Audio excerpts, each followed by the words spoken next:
Well, I'm wearing the shirt.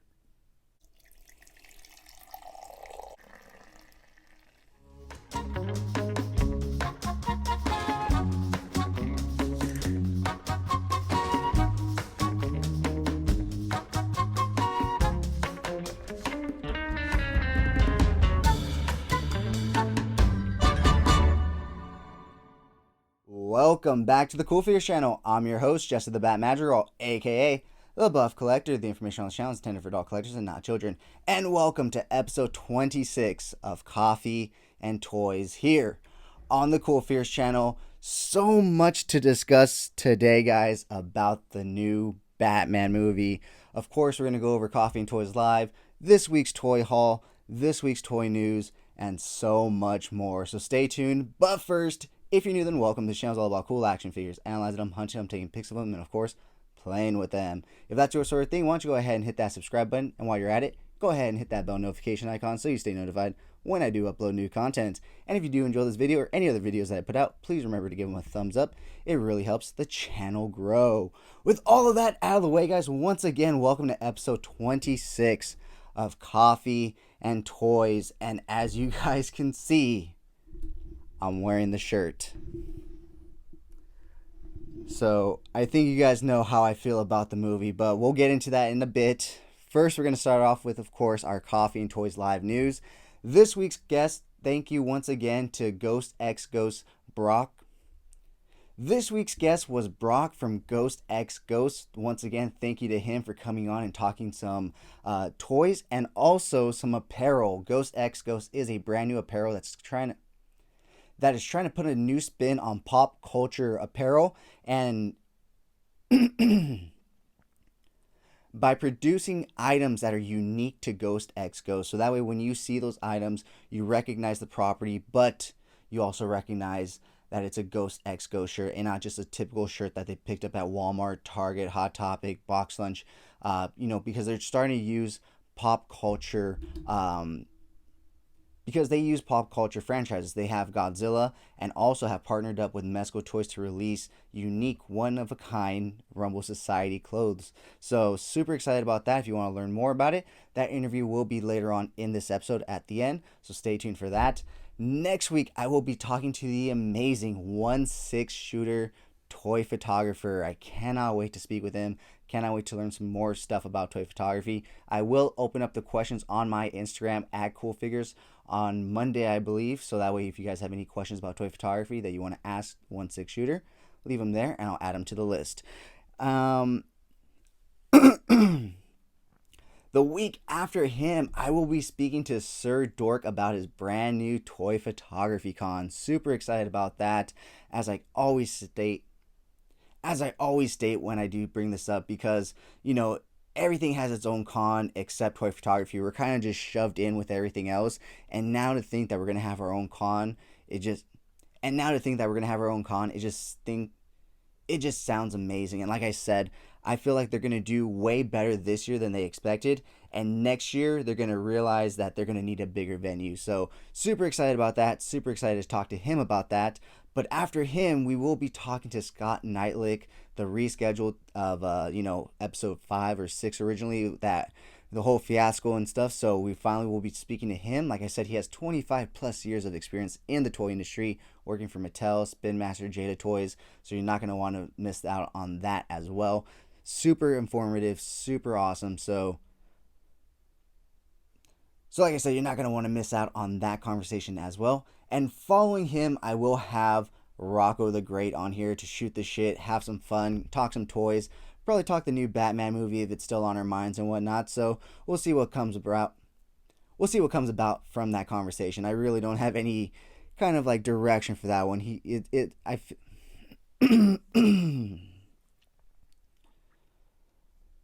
And following him, I will be speaking to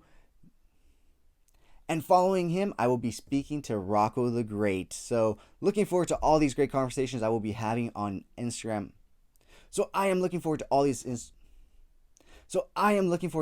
great conversations that I will be having soon. So I hope you guys are too. Like I said, I will be opening up the questions on Mondays on my Instagram at CoolFigurez. usually every week for these things. So stay tuned and be on the lookout for those if you have any questions for those people. So with that being said, why don't we go ahead and move on to the next thing that we are going to talk about for this week? So with that being said, why don't we go ahead and move on into this week's toy haul? And first, why don't we go ahead?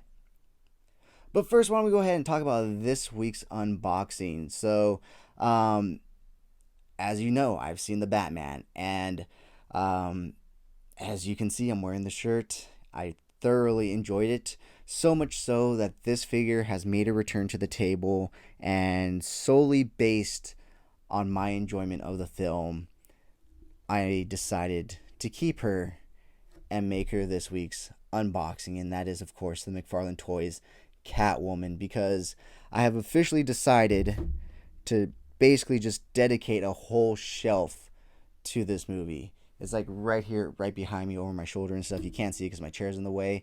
But yeah, so I will be opening her up.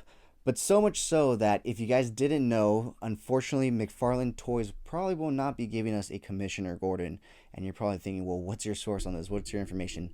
McFarlane himself. So recently, he did a live interview on Instagram with Ahsoka the Geek on Instagram. I just told you that, but in which he stated, I watched the whole thing, and he stated he doesn't want to do the old men or the boring characters like that because he makes because he makes boy toys. And he says, if they go to the aisle, if the parents go to the aisle and bring home a toy and it's Commissioner Gordon, the kid's going to look at the mom and say, well, were there superheroes? And they're going to go, yeah. Were there dinosaurs? Yeah. Were there robots? Yeah. Well, why didn't you get me one of those? It's like, I understand that, but at the same time, you're making collector toys. So, unfortunately, he's not going to make a Commissioner Gordon. He won't make a Commissioner Gordon from the comics or essentially the movie at this point. He said he did the Penguin, and if you want the Penguin, I highly recommend you picking him up if you get the chance, because he did mention that they made a smaller quantity of the Penguin figure than they did of all of them, especially versus Batman, because he knew that the Penguin was not going to sell well because it's just a typical man in a trench coat and everything.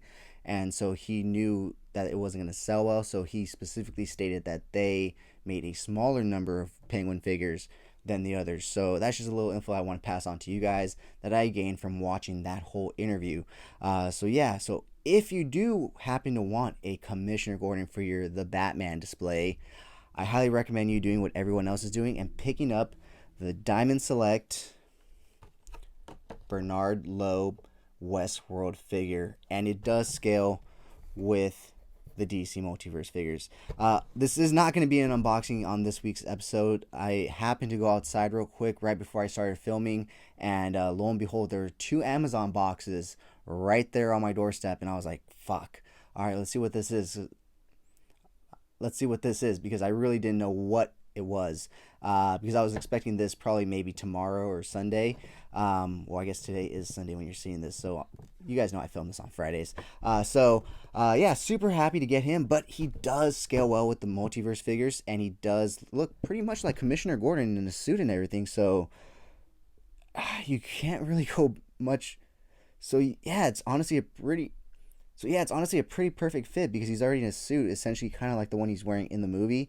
He does come with an extra pair of hands down here with trigger fingers hands. He does come with an extra pair of hands right here that are trigger finger hands. So if you have an extra gun, which I do, you can hand it to him. He comes with a little, thing right here, a little book, and it can look like a Riddler clue or, something. Like everything he comes with can literally fit into the Batman display. It looks like something that came from the movie. So super happy. Like I said, he's not going to be this week's unboxing because I'm probably going to do his unboxing, or I was thinking, should I do his unboxing on TikTok or her unboxing on TikTok? I feel like I should do hers because hers might do better on TikTok because of the algorithm and typing in the hashtag the Batman. This is the things you guys have to worry about when you're a fucking, toy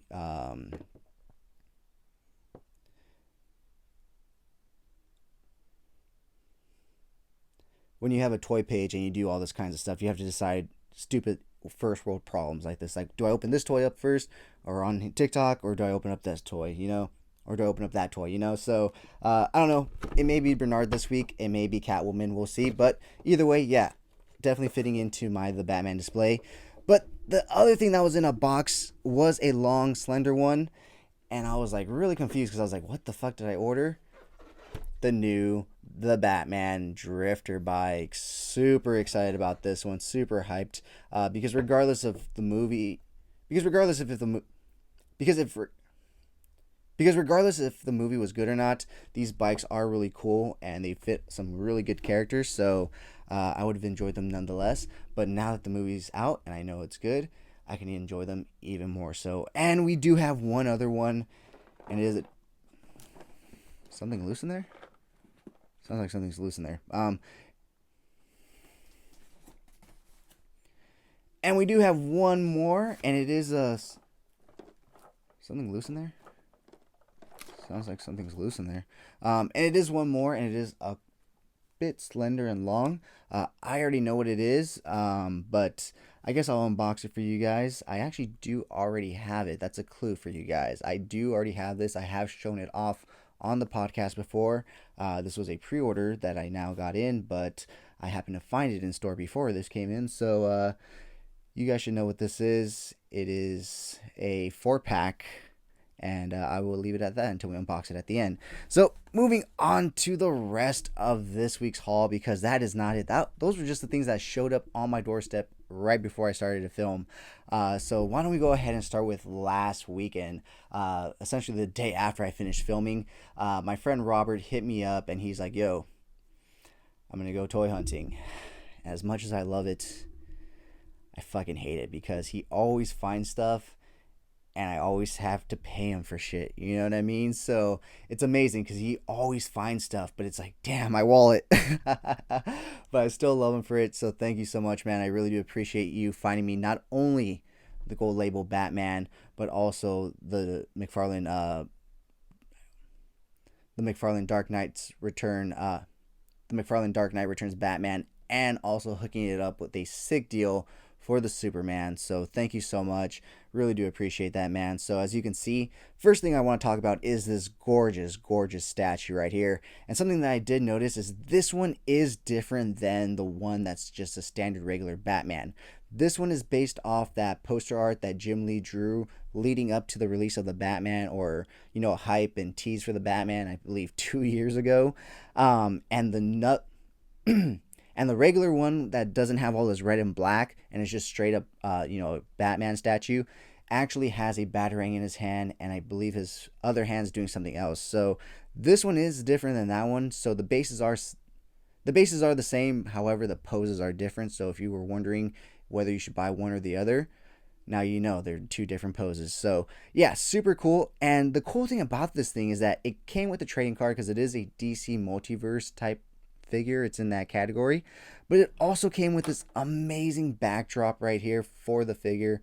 I know the ring light is definitely catching it, so you're catching a fat glare from the ring light, but I'll try to move it around a bit so that way you guys can get a good look at it. And on the back it says the Batman, and it does come with two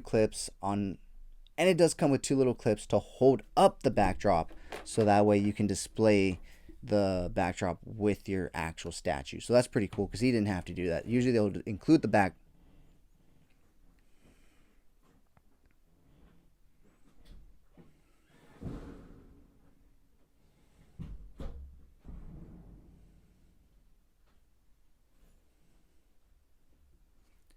Usually they'll include the backdrop, but they won't include anything to stand it or anything. You kind of just have to prop it up against something. So I have to give it to him on that. So my review for this is already out. So if you want a more in-depth look at it, you definitely can check that out.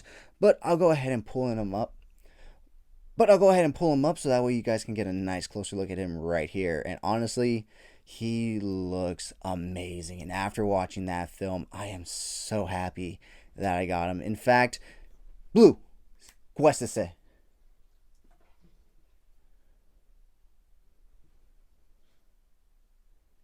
And in fact, guys, he may actually be replacing this Batman here. I know I was waiting for this guy. I really wanted him, especially for this podcast table. But, I mean, look at this thing. This thing is just sick. And as you can see, the cape is a nice soft plastic, so it does move. It is pliable to an extent.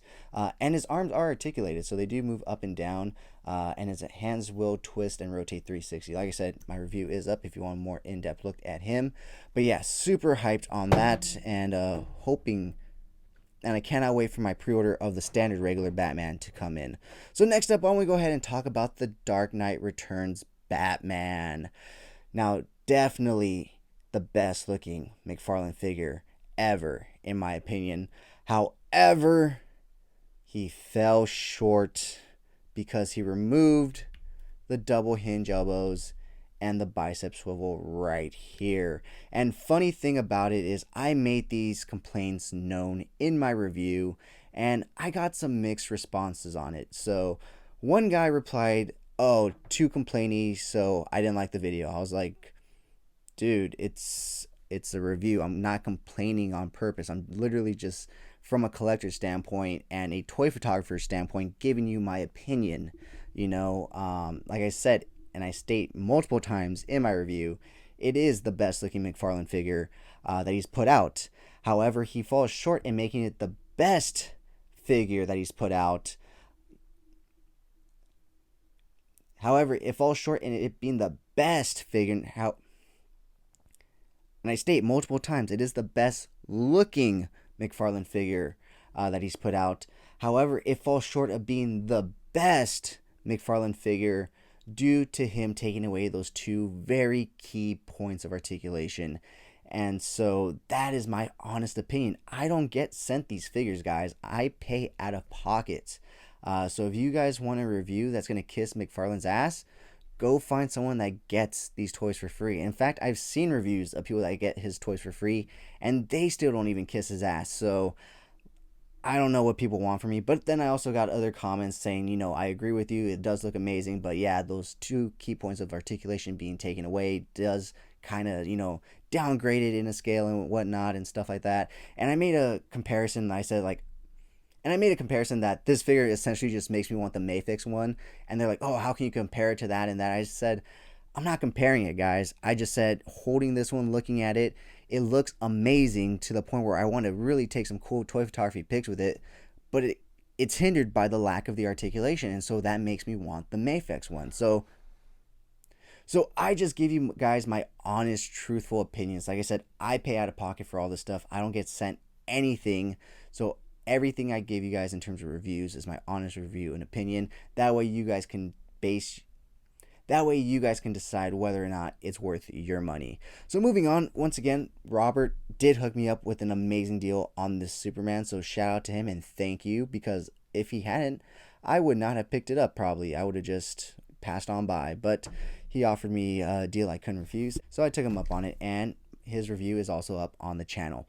So a few surprises that came up this week were these four guys, or these three and this one lady. So why don't we go ahead and start with her, since she's the only odd one out in a way. She kind of fits into the Star Wars thing, but she is a Power Ranger. So my A squad from the SPD team is complete with her, so super happy and excited about that. My Power Ranger line is more of a guilty pleasure collection for me. It's not so much something I collect to take pics of and whatnot. It's just something that I like to look down and be like, my childhood, so yeah, super happy and excited about that. I think I'm pretty good on collecting Power Rangers for a while, until they started announcing more members of the Time Force Squad or Ninja Storm team. So next up, let's go ahead and move on to the armored Paz Vizsla, or Par Vizsla. I think it's Par Vizsla. Paz is the Clone Wars. I don't know. I think it's Par Vizsla. I think it's Par. So we're going to go with Par. If I'm wrong, I'll probably put it down right here if I'm wrong. So moving on, why don't we go ahead and take a look at this guy right here, Par Vizsla. If it's Paz and I'm wrong, I will correct myself right here. If not, congrats. You don't have to do any extra editing in the future, Jesse. But if I'm wrong, that sucks. But anyways, guys, this is the carbonized version of this figure. And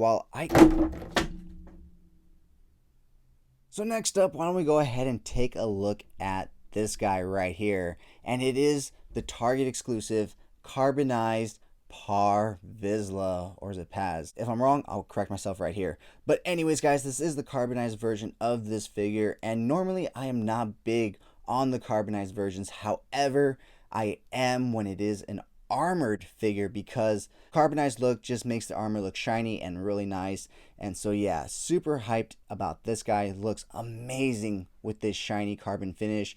And I will be doing either a comparison video or a comparison short on YouTube between this guy and the original release. So super excited about that. He looks amazing.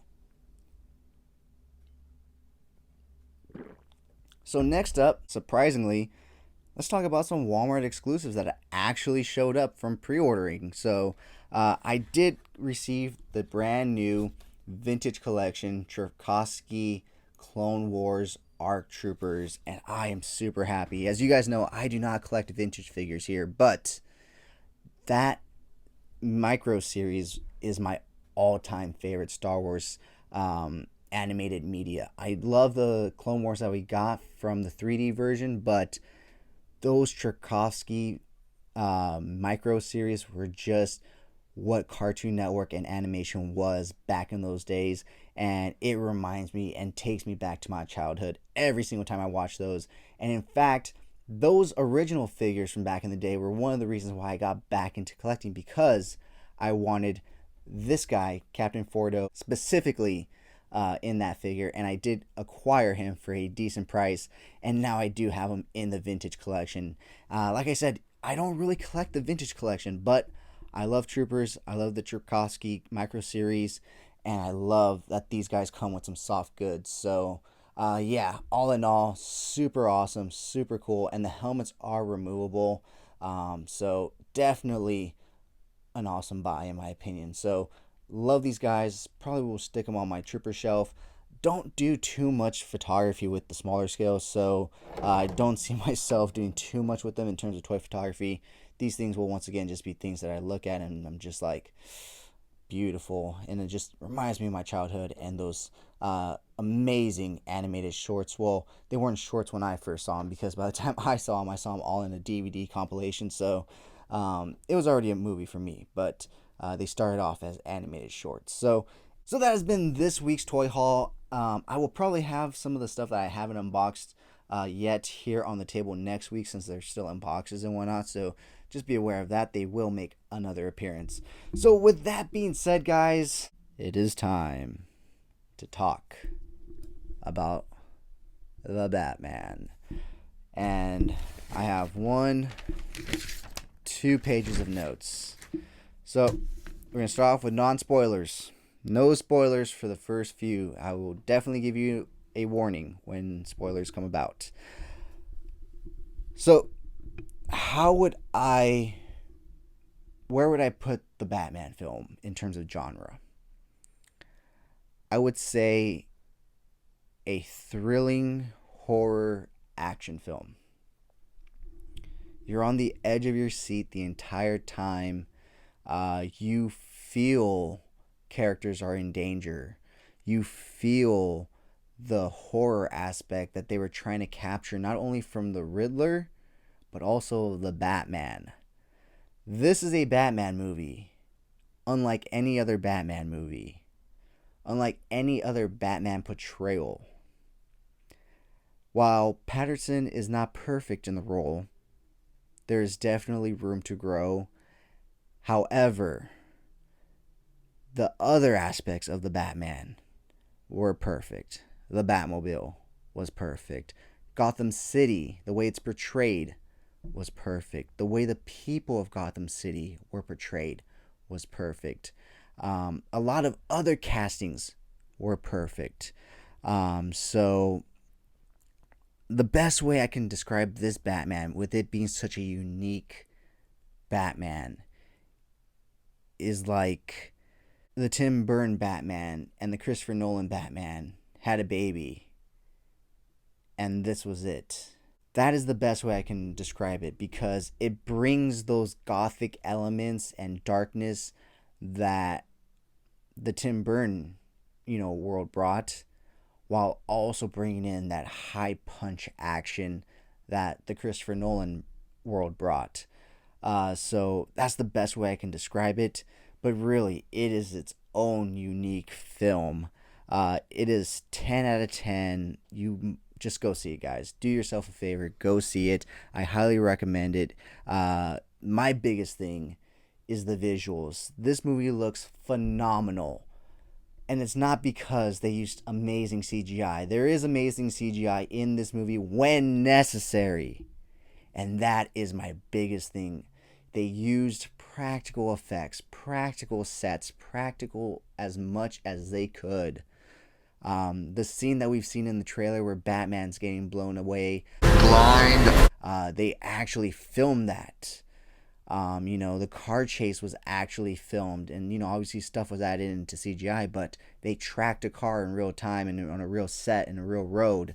A lot of these sets you can tell are real locations. You can tell when a set is CGI and when it's not. As great as the Marvel films are, they're just a bunch of CGI now. It's like you can really start to tell that they just don't build sets. You can see like prequel Star Wars stuff. It's like, okay, that is totally CGI. And it works for Marvel, and that's kind of what they've built themselves upon and what they are. But me personally, I like my Gotham City to be practical. And I think that's why Zack Snyder's really fell flat for me, because everything about it was CGI. Everything. Whereas with Matt Reeves, everything is as practical as can be. And I love that. And that's why I keep saying it's a return to not only Batman films that we love, but it's also a return to classic cinema. It tells a great story. It throws in a few messages here and there without lecturing you, and yet it lets its main character be the main character. It's not Batman's not willing to do this. He is as vengeful and savage as can be. So yeah, it sticks with you. It just, after you're done watching it, you just want to rewatch it again. It sticks with you. You really want to rewatch it immediately right after you're done with it, because so much happens. And I know the 3-hour runtime seems daunting, but trust me, Matt Reeves utilizes every minute and second very purposefully and does not waste it. And you really can't cut anything and it still be the movie that it is, the great movie that it is. The thing that I absolutely loved is the real life criminology and science that they brought into this film. Batman really is a detective in this film. And like I said, it is a 3-hour runtime. However, unlike previous Batman films, we get more Batman in this film. He's Batman for about 90% of the film. And even when he's Bruce Wayne, you can make an argument that for about 50% of the time, he is technically Batman, just not dressed up. But yeah, the only other thing that I have to say is the pacing in the third act. So throughout the movie, it's paced pretty decently. While you're watching the story unfold, you're getting a bit of action here and there. But when the third act does come around, you do kind of face an issue of where there's a long stretch where they're kind of just trying to unravel the story. Now, the movie is not perfect in pacing. It is a 3-hour runtime, and the first 2 acts are actually paced pretty well. You see the story unfold, and you get a little decent action here and there. But come Act 3, there's kind of a long stretch, and it just felt like it could have been broken up with an action scene here or there, and it would have made it for it to be a little more enjoyable and not seem so long. The first 2 acts seem long, but short at the same time, whereas the third act kind of just seems long. I'm not saying it's not enjoyable, I'm just saying you really feel that third act versus the first 2, because you're seeing the story unfold and you're seeing a lot of action, and so it kind of just works with the pacing better than versus the third act, where it's more of just the unfolding of the story. Not that in itself isn't interesting and whatnot. And like I said, Patterson is not perfect in the role as Batman. However, I think that was the point, because it's year 2 Batman. It's not, experienced Batman. So we get that. We see he still has to grow into the persona, the character, the person of the Batman. And so, I'm actually excited to see it. So, yeah, I first was like pissed that they were gonna go with Robert Patterson, but I can say I was wrong, and he does make for a great Batman. So, with that being said, guys, we are going to be moving into spoiler territory. We are moving into talking anything and everything the Batman. So if you have not seen it yet, come back after you have and watch the rest of the video. But yeah, guys, so in 4 seconds, we will be getting into spoilers. So the first thing being, I absolutely love how they handled the character of the Riddler. I personally have a criminology background and sociology background. I have a degree in sociology, but criminology and sociology are pretty much hand in hand. There's only one class difference between the two. And so coming from that background and, being a lover of like criminal minds and stuff like that, I absolutely loved how they handled the Riddler, because back in the day, we used to think the scariest people are these people that are hideously scarred and they stand out in a crowd and whatnot. When nowadays, in modern days, we know the opposite. We know that most serial killers tend to look normal. We tend to think they're gonna give off a serial killer vibe. They're gonna have a hooked hand or a peg leg or an eye patch or scars or something like that. But reality, they're just normal people, and that's how they play the Riddler. He puts on a mask and a suit and he looks all scary and everything, but in reality, he's just an everyday man. And I think that's what adds to that horror factor, because it can be anybody in that city. Anybody in the city of Gotham can take on this supervillain role simply by donning a mask and costume, much like Batman. So I thought that was brilliantly played. I absolutely love that. So one thing I do want to say is that there was a lot of rumors that they were going to make a blood connection between Edward and Batman. I'm happy to say that they did not do that. And I honestly, I was like, if it happens, it happens. But I'm glad that they didn't make him brothers. That works out. I like that he was in the orphanage, but not actually bloodline related to him. So yeah, absolutely love that. So I'm looking at my notes so I don't miss anything, because I have so much to talk about. I already talked about the practical effects and everything, and of course the practical makeup done on Colin Farrell for his role as the Penguin. I mean, nobody knew who he was when they first saw the trailers and everything. I did right away.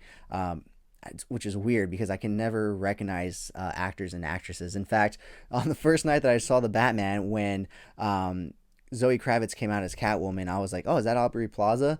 And my friend Chris was like, no, that's Zoe. I was like, oh, shit. So I don't know how I first was like, oh, yeah, that's totally Colin Farrell. It's weird, but I was able to recognize him. I mean, recognize him to a sense. Like, I knew he was going to be playing the Penguin, and obviously I used context clues to figure out, like, oh, that's the Penguin, so that must be him under some prosthetics. So that's kind of how I figured it out. But yeah, very unrecognizable if you wouldn't know, you know what I mean? So amazing work on those. He said they started at 4 hours for those effects, and they worked it down to about 2 hours. So hopefully for his TV show, they work it down to about an hour and a half. Speaking on that actually brings me to another point. This movie definitely hyped me up for that Penguin series on HBO Max, and even the GCPD series that should be coming next year, especially if Martinez is in it. My mustache brother, I hope he's in it, because I feel like it'll be an even better show if he is, because he was a very enjoyable minor side character in this movie, and you can totally see him and Batman developing somewhat of a relationship later on down the line. So, next up, I like how they portrayed the Waynes. I like how they wanted it to seem like they were bad, corrupt.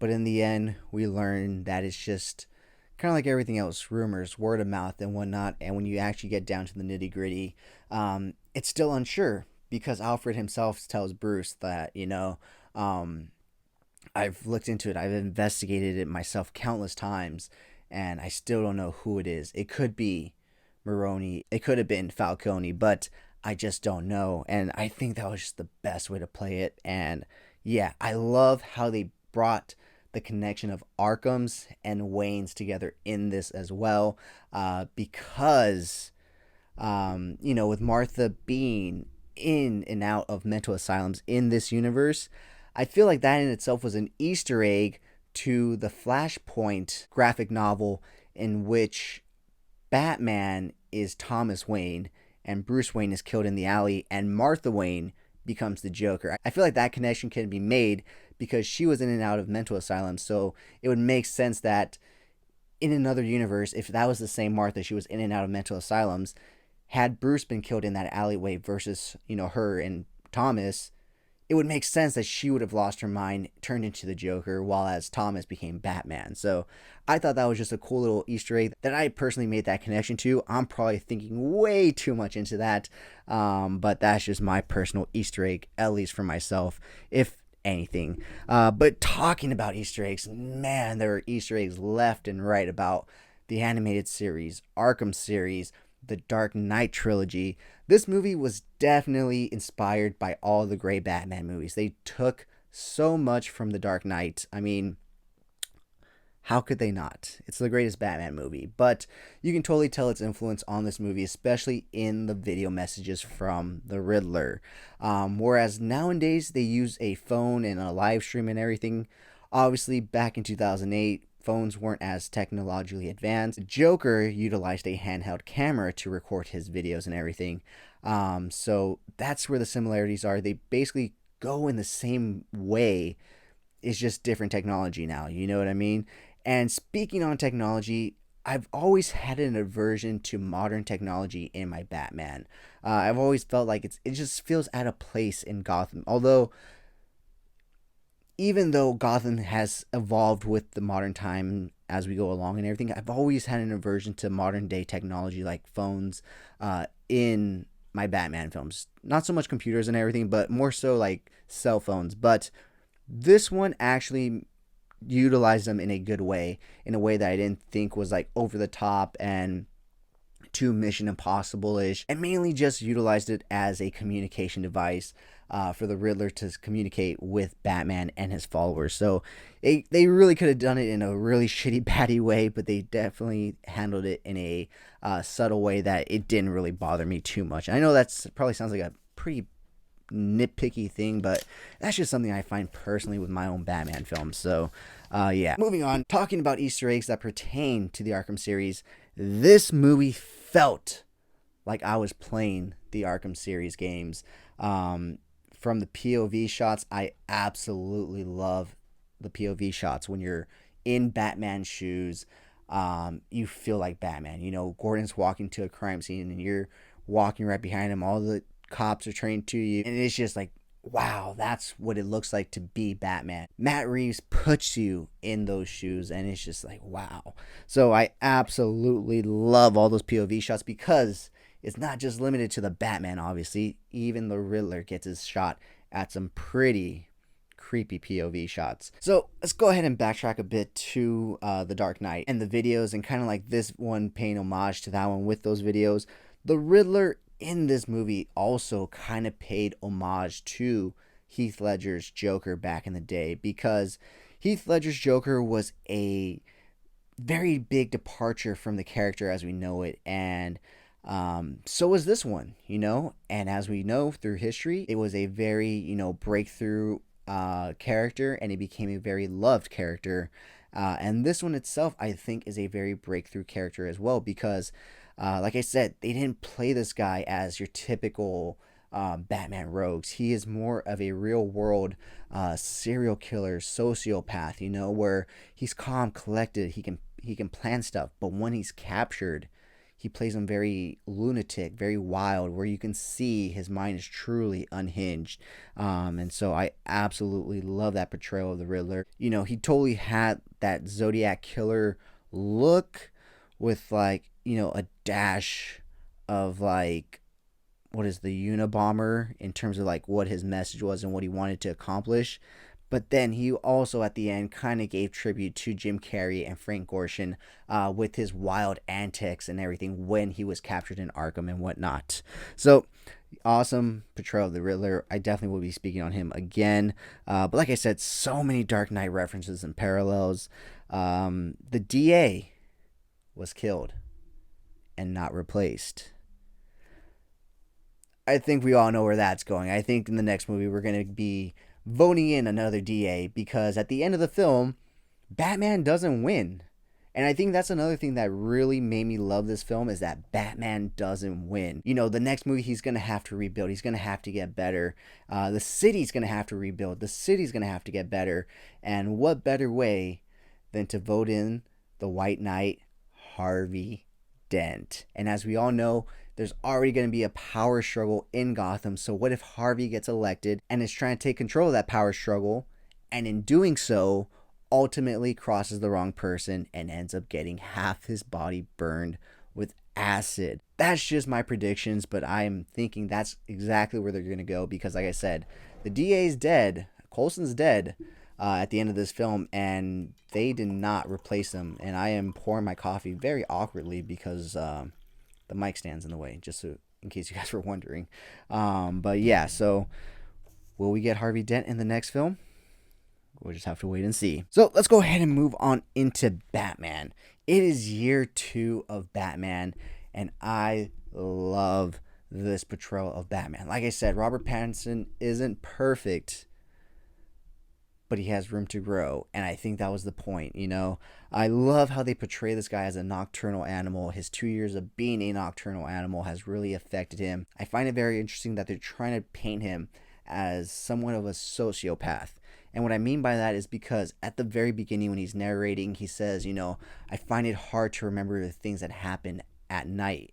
And that's kind of what happens with sociopaths, you know. They kind of go into a second identity, and they kind of don't tend to remember what happens in those instances when they take on that persona. So it's pretty interesting that they do that, but awesome at the same time, because you know, you can either go one of two ways. You can either fall victim to that and become the Riddler, or utilize it and become Batman. So obviously he became the latter. So like I said, year 2 of Batman. I love that it's year 2. It's not an origin, but it's still a beginning phase. So throughout the movie, we see many times he is not the veteran Batman. You know, from that opening fight with those goons on the train stop, he gets hit quite a bit. You know, he doesn't, you know, dodge every punch perfectly. He doesn't get every hit landed perfectly. So we see that he's not yet perfect, and I absolutely love that. In the scene when he's jumping down from the top of the GCPD, we see he is not as confident in his abilities yet as well. Even with that flight suit, he's kind of like afraid to jump off that building. And we kind of see why at the end, because he knew he wasn't going to stick the landing. And I love that. I feel like a lot of people are going to be like, oh, fucking Batman ate shit. And it's like, good. It's year 2 of Batman. He should still be learning, you know. Next time he'll know, don't open up a parachute underneath an overpass. Open it up before, you know.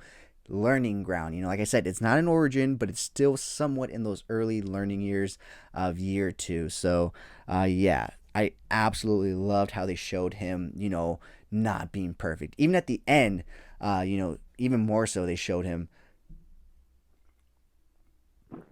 not being perfect. Sorry guys, my throat's getting a little dry. But at the end, talking about the end, that end battle, when he was almost down and out, he pulled out a little vial of green stuff. And what exactly was in that green vial? Venom. I have also heard people say, oh no, it's not Venom. They wouldn't be teasing Bane this early. But guess what, guys? It is Venom. In the comics before, he has had Venom. He was addicted to Venom after he failed to save a little girl, and so he wanted to be better, and so he was addicted to steroids or Venom. And later on, that's when Bane got a hold of it and came to Gotham. And so it's a very minor tease. You can save this until like the 4th or 5th film. Yes, I truly believe they're going to go 4 or 5 films. I believe they're going to go the route of Spider-Man with this Batman. Robert Pattinson's young enough that he can definitely grow with this character, and they have such an interesting and intriguing world that I don't see why they wouldn't. So you can definitely tease them there, and later on down the line, you know, introduce Bane. But yeah, that was totally Venom, because he just took a shot of it and he was up and pounding the guy, basically senseless. So that was definitely Venom. You can't convince me otherwise. So yeah, towards the end, we learn that finally the people of Gotham will trust Batman. And I feel like those last few scenes of Batman helping with those victims in the arena truly shows the connection and the relationship that he's starting to build with the people of Gotham, as their protector. He's not just seen as a symbol of fear to them anymore, as he was at the beginning. At the beginning, anybody and everybody feared him, whether you were a victim of a crime or the one victimizing. They were both scared. When Batman beat up those guys on the train stop, the guy that was being victimized, he was afraid Batman was going to beat him up next. Whereas come the end, Batman has built this relationship and they trust him now. The last point that I want to bring up before I start talking about particular characters is the part that the Riddler was working with the Batman.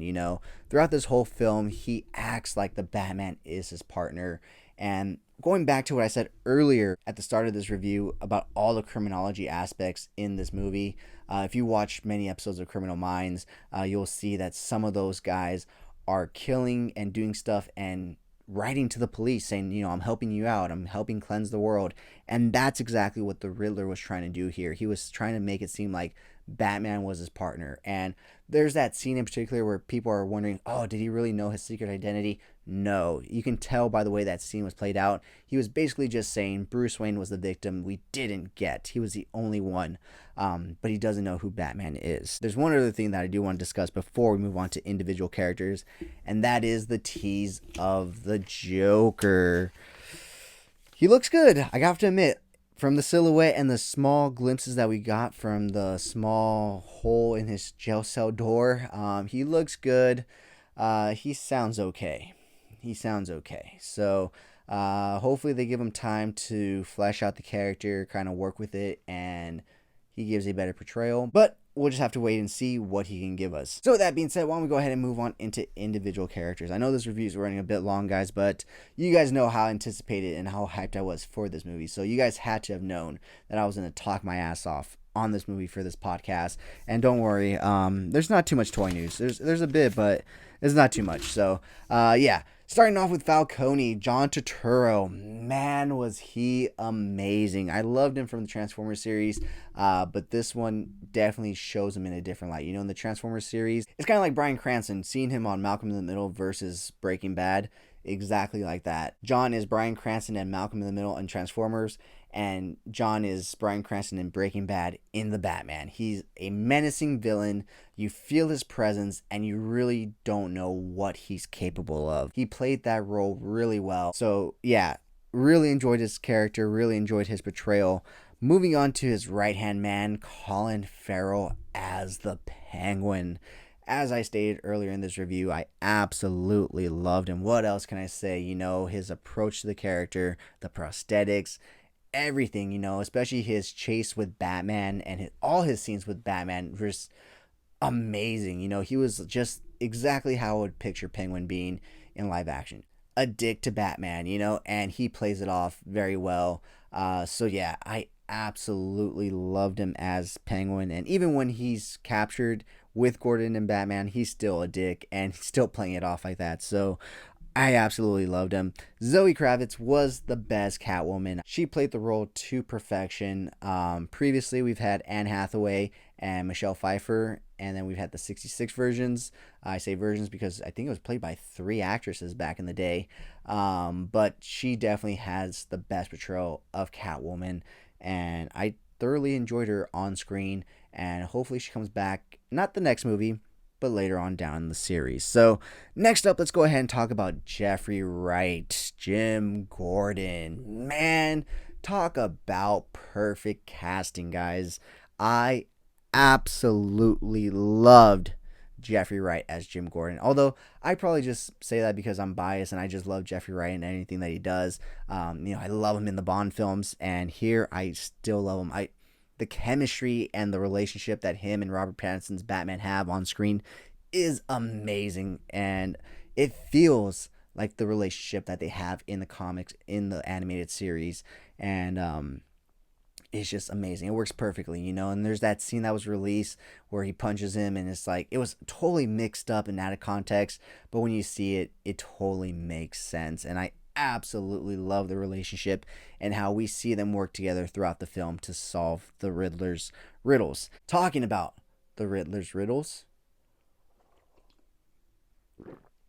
Let's talk about Paul Dano as the Riddler. Definitely not the Frank Gorshin or Jim Carrey portrayal that we know. However, there are hints of it in there at the end when he is captured and in Arkham. But he does play it well. It is a portrayal of a modern day, sociopath where it pulls a lot from, those people that shall not be named here that commit heinous crimes of mass effect. And so you can really feel the fear because nowadays we know you don't have to be this big, scary looking person to commit these horrific acts of terror. You can literally be just an everyday, normal looking guy. And that's exactly what the Riddler is in this film. He puts on the mask and the trench coat to look intimidating, but really underneath, he's not. And I think that's the scariest part about it, is that he has that everyday, average, normal looking look. And it's just like, damn, that's scary. So, last but not least, let's go ahead and talk about Robert Pattinson as the Batman. Like I said, still room for him to grow, both as Batman, as the character, and physically as the character. He needs to add on some size, definitely. Year two, I'll give it to him. He's barely starting off. I hope to see, his three sides kind of manifest. There's always been three different sides to Batman. There's when it's Bruce and Alfred together, when it's just Batman alone, and then when it's Bruce Wayne, the playboy business person, and that's what I want to see. I want to see him grow into that and conquer that eventually. Obviously, right now, he's still an angsty young person, but I feel that as the series goes on, he's going to have to take a larger role in his family's company, and that's going to force him to kind of grow up and progress. And I'm really looking forward to that. And like I said, he is kind of portrayed as a sociopath at the beginning because he can't really remember what he does at night, and he just does some pretty vicious stuff. But he does keep a journal, and he records everything so that he can rewatch it and everything and whatnot. The cool thing is, obviously, much like The Dark Knight, it draws those parallels to Batman and the Riddler, showing that they're on very similar paths, but they went in very different directions, and I think that's the best way to show Batman is when you draw those parallels between the character and the Batman. I'm not saying connections, I'm not saying, relationships, I'm saying parallels, and then how they go in different ways. I probably have so much more to say, but you know what? I'll leave it at that, and I'll probably talk about it more come next week if I feel like it, but we'll see when we get there. So yeah, guys, what did you guys think of the Batman movie? Let me know down in the comments below. There are some very, very kick-ass action scenes and some really great detective work and storytelling in this movie, and it just draws you in, immerses you in that world, and makes you want more. So with that being said, guys, let's go ahead and move on into this week's toy news. But first, I'd like to thank our sponsor, VRare Store. Check them out for your Funko Pop, anime, and Pokemon card needs, and $5 flat rate shipping on all Funko Pops. Use code CoolFigurez at checkout for 10% off your order. So the first bit of news we have is Mezco. So during Toy Fair Weekend 2022, they did show off their Snake Eyes, and it is now available for pre-order, guys. So go ahead and pick it up. I was going to pass on this guy until I saw that they are including Timber with 2 head portraits and 20 points of articulation, and man do I want a Mezco dog. But also that Snake Eyes just looks really cool. Even if you just pop off the head and put another head on, I think it'd be a really cool figure to have.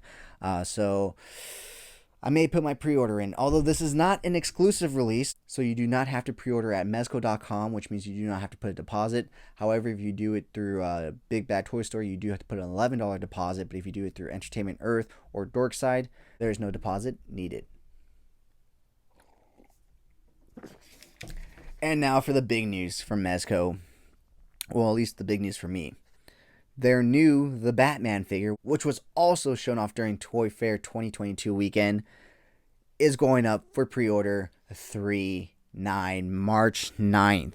Wednesday, guys, so be prepared, and I will definitely be putting in my pre-order. Once again, not an exclusive, so you can pick it up at all those retailers that I just listed, and same things apply. No deposit on whichever one. So yeah. super excited about that. That is it when it comes to Mezco this week. So let's go ahead and talk some McFarlane toys. And I have a few things to say. So like I said, I did recently watch his interview with Ahsoka the Geek, and he mentioned that, the whole Warner Brothers no gun thing, and how, you can either make a big fuss about it or you can just let it go and do your own thing. And so that's what he said. We said we're not going to make a big fuss about it. It's their own policy and blah, blah, blah. However, today I was going through things. I was going through my normal routine of checking toy shiz, see if there's any new announcements of any new toys. And lo and behold, he was showing off a new pre-order for a Mego Deathstroke. And what is that you guys see right there? No, your eyes do not deceive you. That is a DC character with a gun. I wonder what Todd's excuse is going to be now, because for the longest time, all these companies' excuses have been, oh, well, Warner Bros. Doesn't allow us to include guns with our DC figures. DC figure with a gun. Case in point, close. I don't know what they're going to use as an excuse next, but I'm sure they're ready and prepared, and they have another one lined up. But yeah, so I just wanted to address that and bring that up in case you guys didn't notice or realize that yeah, it's a fucking DC character with a gun. I mean, I thought we weren't supposed to have those. So anyways, moving on to the actual McFarlane news, he did announce a few new McFarlane DC Multiverse figures. The first one being Duke Thomas as Batman. Now, this guy does look really cool, I have to admit, but it is the year of selective collecting. It will be a pass for me. That way, I can go ahead and put my money towards this next offering that Todd showed off afterwards, and that is Man-Bat. This guy looks gnarly. Now, the only downside to this figure is that his hands do look sculpted in, so you will not be able to swap them out for alternate open claw hands or anything like that. They're sculpted into fist, basically into the wings. So, yeah, we may get alternate versions of sculpted hands open and clawed, but who knows. But I definitely will be picking that up along with the next thing that he announced, which is Killer Croc. Now, I am excited about this guy, and I am excited to pick him up. However, I wish he would have filled him out with a little bit more. Some alternate hands, maybe an alternate, screaming head or chomping head, like he's ready to chomp down. Or maybe just make him a little thicker, a little beefier, because the box does seem a little empty-ish around the figure. So, yeah. The next one that he did announce was a character that actually drove me away from comic book reading, and that is Ghostmaker. Now, let me go ahead and explain myself. I'm not saying this is a bad character. Actually, I'm saying it is a bad character because I have been such a big Batman fan that if you're going to introduce a new character for me, just introduce a new character. Make it a part of his present day timeline.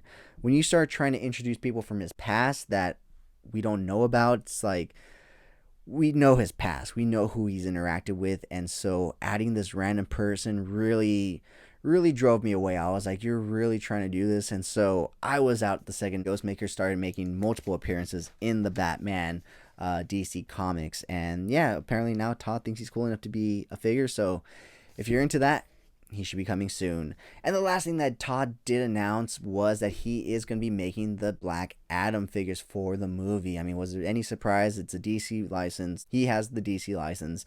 You will not be hearing anything about Black Adam. Other than that, here on this channel, I have a very, very big disdain for The Rock for personal reasons. He made a lot of promises to the bodybuilding community that he did not keep, that he did not uphold. And it just doesn't sit right with me, when he makes all these promises and he just doesn't hold up to them. It's like, dude, then why make these promises at the beginning, So anyways, that's my own thing. But moving on to Super 7, because they have announced their newest wave of Ninja Turtles, guys. And this one is coming not only for your shelf space, but your wallet, because this one has a figure for $75. Now, it is a giant figure and he does come with a lot, but $75 fucking dollars. All right, so starting off with the Triceraton, it is the base $54. Next up, you will get Robo Bebop, once again priced at the standard $54. You will get a variant metalhead in the form of a Mikey metalhead for $54.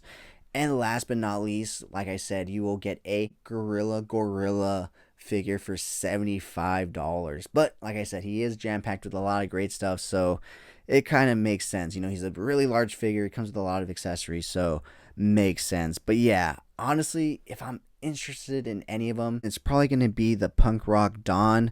It just looks amazing, and I personally love rock and punk rock, so it just fits my aesthetic pretty well. So that's probably the only one that I will be picking up. I'll probably be waiting to see how that gorilla looks. Maybe I'll pick him up if he looks decently. Maybe I won't. We'll wait and see. So next up, let's go ahead and move on to the next bit of news. But first, thank you to our other sponsor, Old School Labs. Check them out over on Amazon and use code JesseM12 at checkout for 12% off your order. And also check out Raise Energy online and use code THEBAT for 10% off your order. Moving on to the next bit of news, we do have some news from Beast Kingdom. They did announce their new DAH-035 King Shark. Now, I do collect some of these figures, but I am going to pass on this one. But it is a DC figure, and it is a Beast Kingdom, and it is a DAH, and it looks amazing, so I thought I'd bring it to your guys' attention.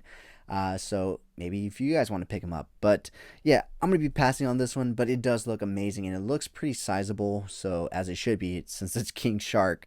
But yeah, with that being said, let's go ahead and move on into NECA news. Not too much, basically just two leaks in a sense. They weren't actually reveals, but they are leaks, and that is Super Bebop and Rocksteady. Now these were kind of leaked in another video that Kevin Eastman was doing, and in the background he just has these chilling, and so somebody actually found them in the Target system and found the promotional pictures that they come with and stuff. So yeah, that should be coming down the line. The next thing that should be coming down the line should be a glow-in-the-dark Mutagen Man. Now, we may get both of these in that new holothon that they're having over at Target, so we may be getting some word on these sooner rather than later. So, finally, let's move on to the last bit of news here, and it's about a company we don't really talk about because it doesn't really fit into the scale that I collect. However, I may be picking up a portion of this because they may scale well with what we pick up here. But first, thank you so much to Legend Footwear for sponsoring this video as well. Check them out at legendfootwear.com and use code JesseM_LGND for 10% off your order. And thank you to Man Sports Supplements as well. Check them out online and use code THEBAT for 10% off your order. With that being said, guys, let's go ahead and talk about our final topic for today, and that is the Hot Toys The Batman. And like I said, I don't collect this line, I don't collect this scale because of the size and the price. However, they are not only releasing this figure in a deluxe set, this figure in a deluxe set, but also just essentially the deluxe part by itself. So you can either buy just the figure with a bunch of accessories, or the figure with a bunch of accessories and the bat signal. Or you can buy the bat signal by itself, which is what I am going to do. So $160 for a big bat symbol like that, not that bad. It should scale well with these guys because those signals are actually quite big in real life anyways. You know, they're actually quite giant to be able to show in the sky and whatnot. So I think they'll scale pretty damn well with this scale of figures. So yeah, guys, with that being said, that wraps up episode 26 of Coffee and Toys, guys. And we've done it. We've seen the Batman. It's been here 5 years in the making. And as I stated in last week's episode, Batman vs. Superman was a 14-year in the making letdown. This one was a breath of fresh air, guys. Honestly, if this one was bad, I really was scared for the future of Batman. And because we've all seen what happens when we try to Marvelify our Batman. Yeah. Oh, something is definitely bleeding.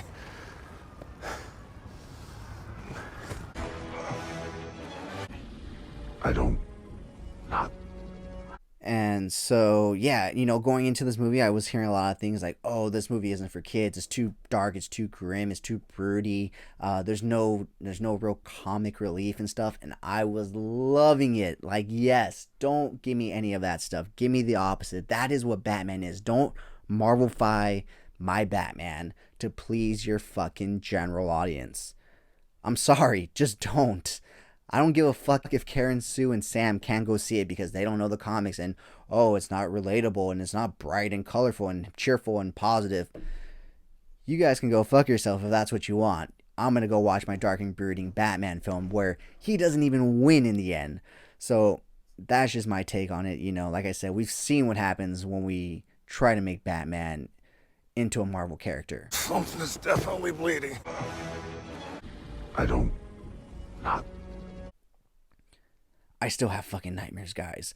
But anyways, it was redeemed. We have a new Batman film, and it is phenomenal. Go and check it out. So much so, like I said, it forced me to bring back this figure right here. So that way, it can be this week's unboxing. So with that being said, why don't we go ahead and bust this cat open so that way she can breathe.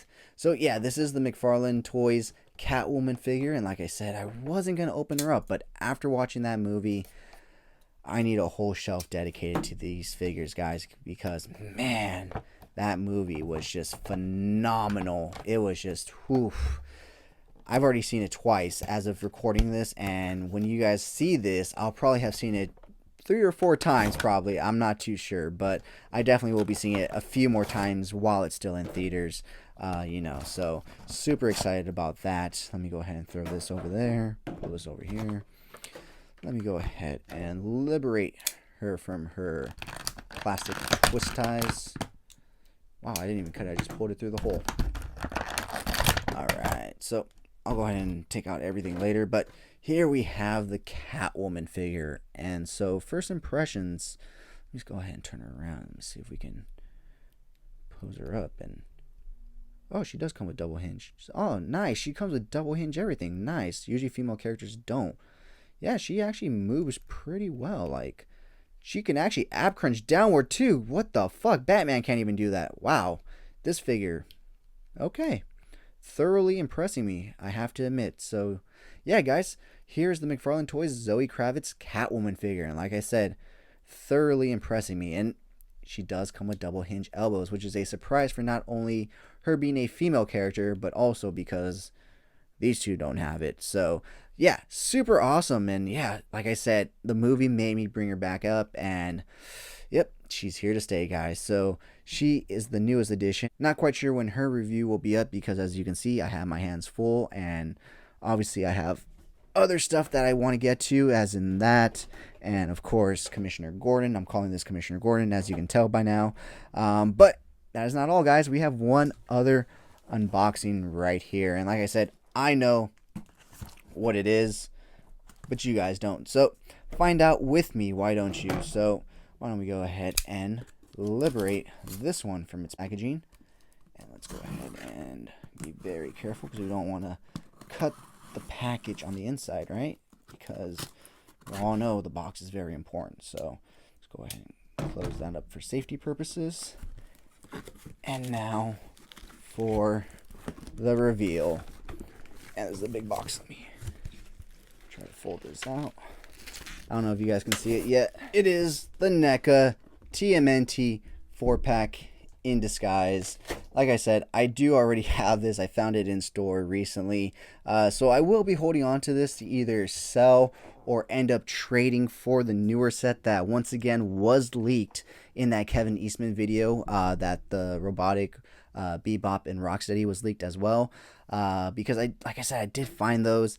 Although my Donnie is kind of wonky in the eyes, but it's not worth me opening up that pack just to save, you know, Donnie's wonky eyes. His other head sculpt is fine. So like I said, I'll probably hold on to that, sell it, or trade it for the newer set when it does release. But yeah, guys, that wraps up this portion of this week's Coffee and Toys. So yeah, guys, stay tuned for my interview with Brock from Ghost X Ghost coming up right now. But before we get into that, guys, I just want to say thank you so much to each and every single one of you that have hit that subscribe button, that have hit that follow button on Instagram at CoolFigurez, and also have hit that follow button on my other Instagram, my more toy photography dedicated page, where I post my more thought out, planned out, more edited pics, epic shots by CoolFigurez. Thank you for following my TikTok, where I do all my unboxings except for the ones I do here on the channel. And of course, thank you for subscribing to my YouTube channel and hitting that like button. So with that being said, guys, let me know down in the comments below, what did you think of the new Batman movie? Did you like it? Did you enjoy it? Where does it stand in your rankings of the Batman movies in general? So with that being said, let's go ahead and get into this week's Coffee and Toys Live. Welcome to episode 7 of Coffee and Toys Live. Here, I like to speak to a new guest every week about toy collecting, toy photography, and so much more. And this week's category is a few of those, and it is a new clothing brand that is also doing pop culture stuff.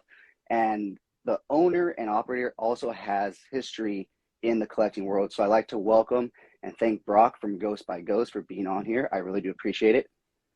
Yeah, man, it's Ghost X Ghost, by the way. That's how you say it. So I've had like There we 50 go, different Ghost ways, X 50 Ghost. different ways of people saying it, and I realized that, which is why I made the X really big in the logo. But I had somebody say, "Is it Ghost times Ghost?" I'm like, "Sure." so so it's all good. So Sounds good. Sounds good. So, how's your week been so far, man? it's good. We're busy, just trying to, being a small business that just opened in the middle of the pandemic is fascinating, to say the least. It's been about a month, and it's just busy. This is the full-time job now, right? So it's good. Sounds good, man. I'm glad that everything's starting to take off right away, because you just started your business, right? About a month or so? Yeah, almost exactly a Sounds month. Yeah. good.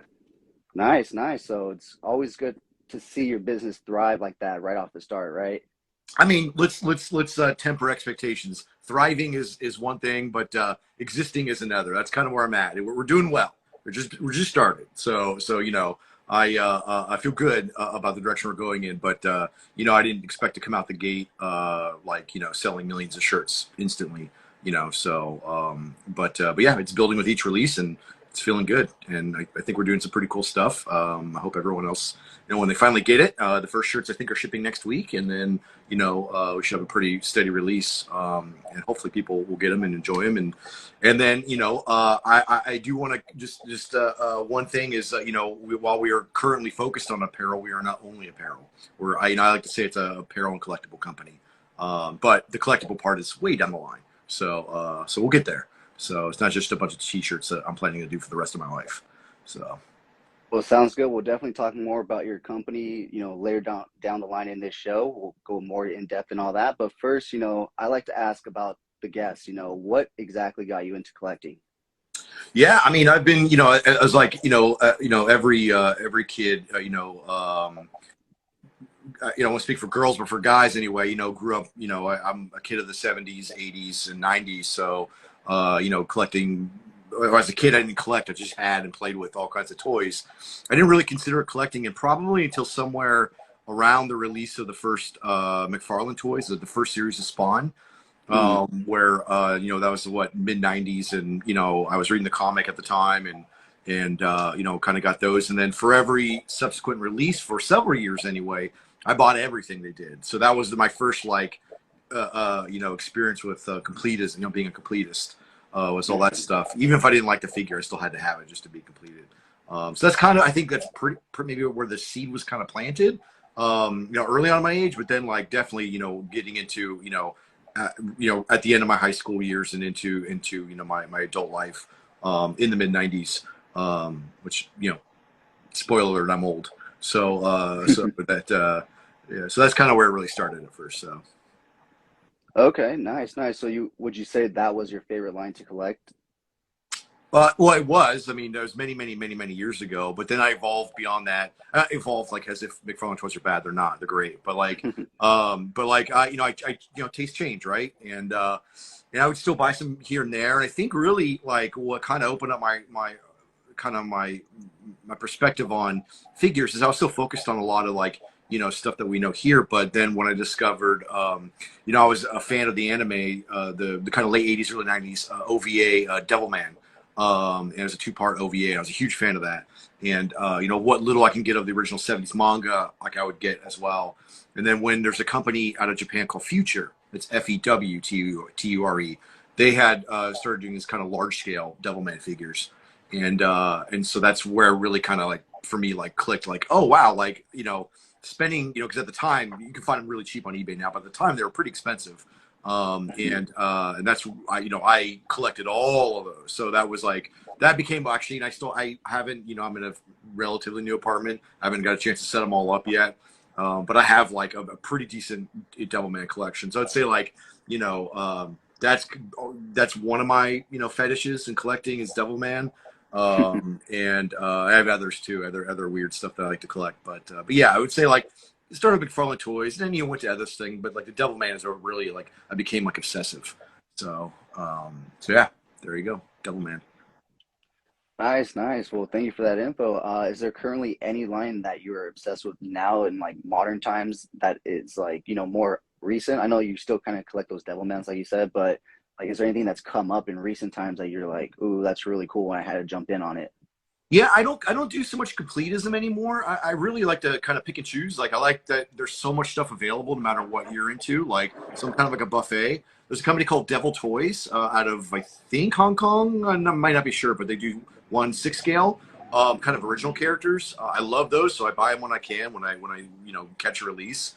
I'll pick up some vinyl toys here and there, and occasionally like obviously I have some 1/12 figures from Mezco and it's just kind of scattering some statues here and there, and I'm looking at a Mothra piece that I did over at Mondo, and then some other vinyl and some anime stuff. So I'm kind of all over the map. I'm just looking for cool shit. So that's really what I'm looking for is what's gonna scratch that itch, what's gonna be semi unique or at least unique among my small circle of people that I know and collect and that kind of stuff. So. No, that's really cool. So are you looking to bring that same uniqueness to the Ghost X Ghost brand once you do start doing collectibles and stuff like that? Yeah, I mean, what I'm hopefully, with what we're doing with the shirts, it's already unique, and somewhat, Mhm. I don't think you've seen Baron Ben's quite like that before, and some of the stuff we're going to be doing with Godzilla and all that kind of stuff is going to be pretty unique. So I'm trying to it's really like, anytime you do this kind of thing, you're like, well, what do I want to collect? What would I want? And that's, and hopefully, you're able to do that, to say like, hey, I want to make stuff that I want, and then hopefully that matches with tastes of other people, and they're on board with it or not. So I think in terms of if we when we get to like some collectible stuff, I have some pretty unique stuff, and I feel some licenses that I won't say, but that way down the road that I think would be very different than probably any of the people watching right now would be into, but there might be another audience for it. And so that's kind of what I want to do is like with anything. I always appreciated like when as a collector collecting things, and then meeting somebody else, and you have that one common thing, but then you find out that they collect like crazy Chinese bootleg porn from the 70s or whatever, like, and you're like, what the heck, what you do, there's a world for that, and you get to like open up. And I remember being at Comic-Con, San Diego Comic-Con many years ago, and being with a friend of mine, and him like taking off. He's like, hey, I got a lunch with a group of people, and he's like, oh yeah, we collect the Playmates Simpsons figures. And I was like, I mean, I knew what the figures were, but I didn't realize there was like a really hyper dedicated fan base back then. Yeah. And so I was like, oh, that's cool, like not it was not for me, but like, so I always like that. So I like the idea of like, hey, you might be into, Rumble Society or Mezco stuff, and then, you over there might be into Godzilla, and you might be into whatever another thing is, and you may not have necessarily everything in common, but maybe there's a cool mix, and you get to hear or see responses from other people that might get you at least curious about something. So yeah, that's kind of how I've gotten into a lot of stuff, is just by like, what's that? What's that over there? Is that cool? It is cool. And that's kind of how, I'm became in this business actually. So it's like, that's cool over there. Let me go try that. And then they're here. No, that's really cool. That's a really different way that, you've gone into different things that, most people, they get into things because they like the franchise already. They've seen like something tied to the franchise, and that's what draws them to the figures and everything. But with you, it's kind of like your community is what kind of brings you what you've gone into. Yeah, I mean, look, I'm a fan of a lot of stuff, just all over the map. But like having done, this goes to like 20 years or so of like doing licensed product. Like personally, like especially nowadays, like there's certain like you show me a cool looking Predator, I'm into it. I may not buy it, but I'm into it. It's cool. But Mm. like the things that now, having worked on Marvel, DC, Star Wars, like all the big ones, like that stuff still interests me. Don't get me wrong, but like now I'm like you kind of get like for lack of a better term, almost like not immune, but maybe a little desensitized a little bit, being so behind the scenes for certain things. So you look for anything that's like a breath of fresh air, especially when it comes to design. Like I just love seeing like new takes on things and new ways of applying paint jobs, not just a standard, thing here and there. And again, like it's not like if you collect like Marvel Legends, that's awesome. That's great. Those are great figures or whatever it may be. But it just for me, just because I've just been in the trenches for so long. It's like I need the weirder stuff. That's really where I'm at. I need weird shit. Most of the time, not all the time, but it's just it's like you eat spicy food for so long, and you just need spicier, right? So, Yeah. which actually I do collect hot sauces. So that's another collection I do. So A collector of all things, right? yeah. Also a collector of chins too right now. So. It's almost time to start cutting down, right? Yeah, well, we'll see. We'll see. We'll try. So what exactly got you into the toy industry? Was that always your goal to work in the toy industry? Did you always think this is where I'm going to end up? Or did you have a completely different plan? You went to school for something else, then all of a sudden this was just dropped in your lap and you're like, maybe I'll try this out, kind of like you were saying earlier. Yeah, I mean, honestly, that is kind of how it happened. I had an interest in toy, and I was always very curious when I collected toys, and I would open them and look at them, and just kind of curious of like, why are there seam lines here? Like, what does that mean? Like, how come it goes across the face for some reason? And like not understanding the way tooling works and all that stuff. And so I had a fascination with it. But then I live in Southern California, and a lot of us here in Southern California want to be in the movie business, and that was a dream of mine, and that's a very small window of opportunity for people to get into.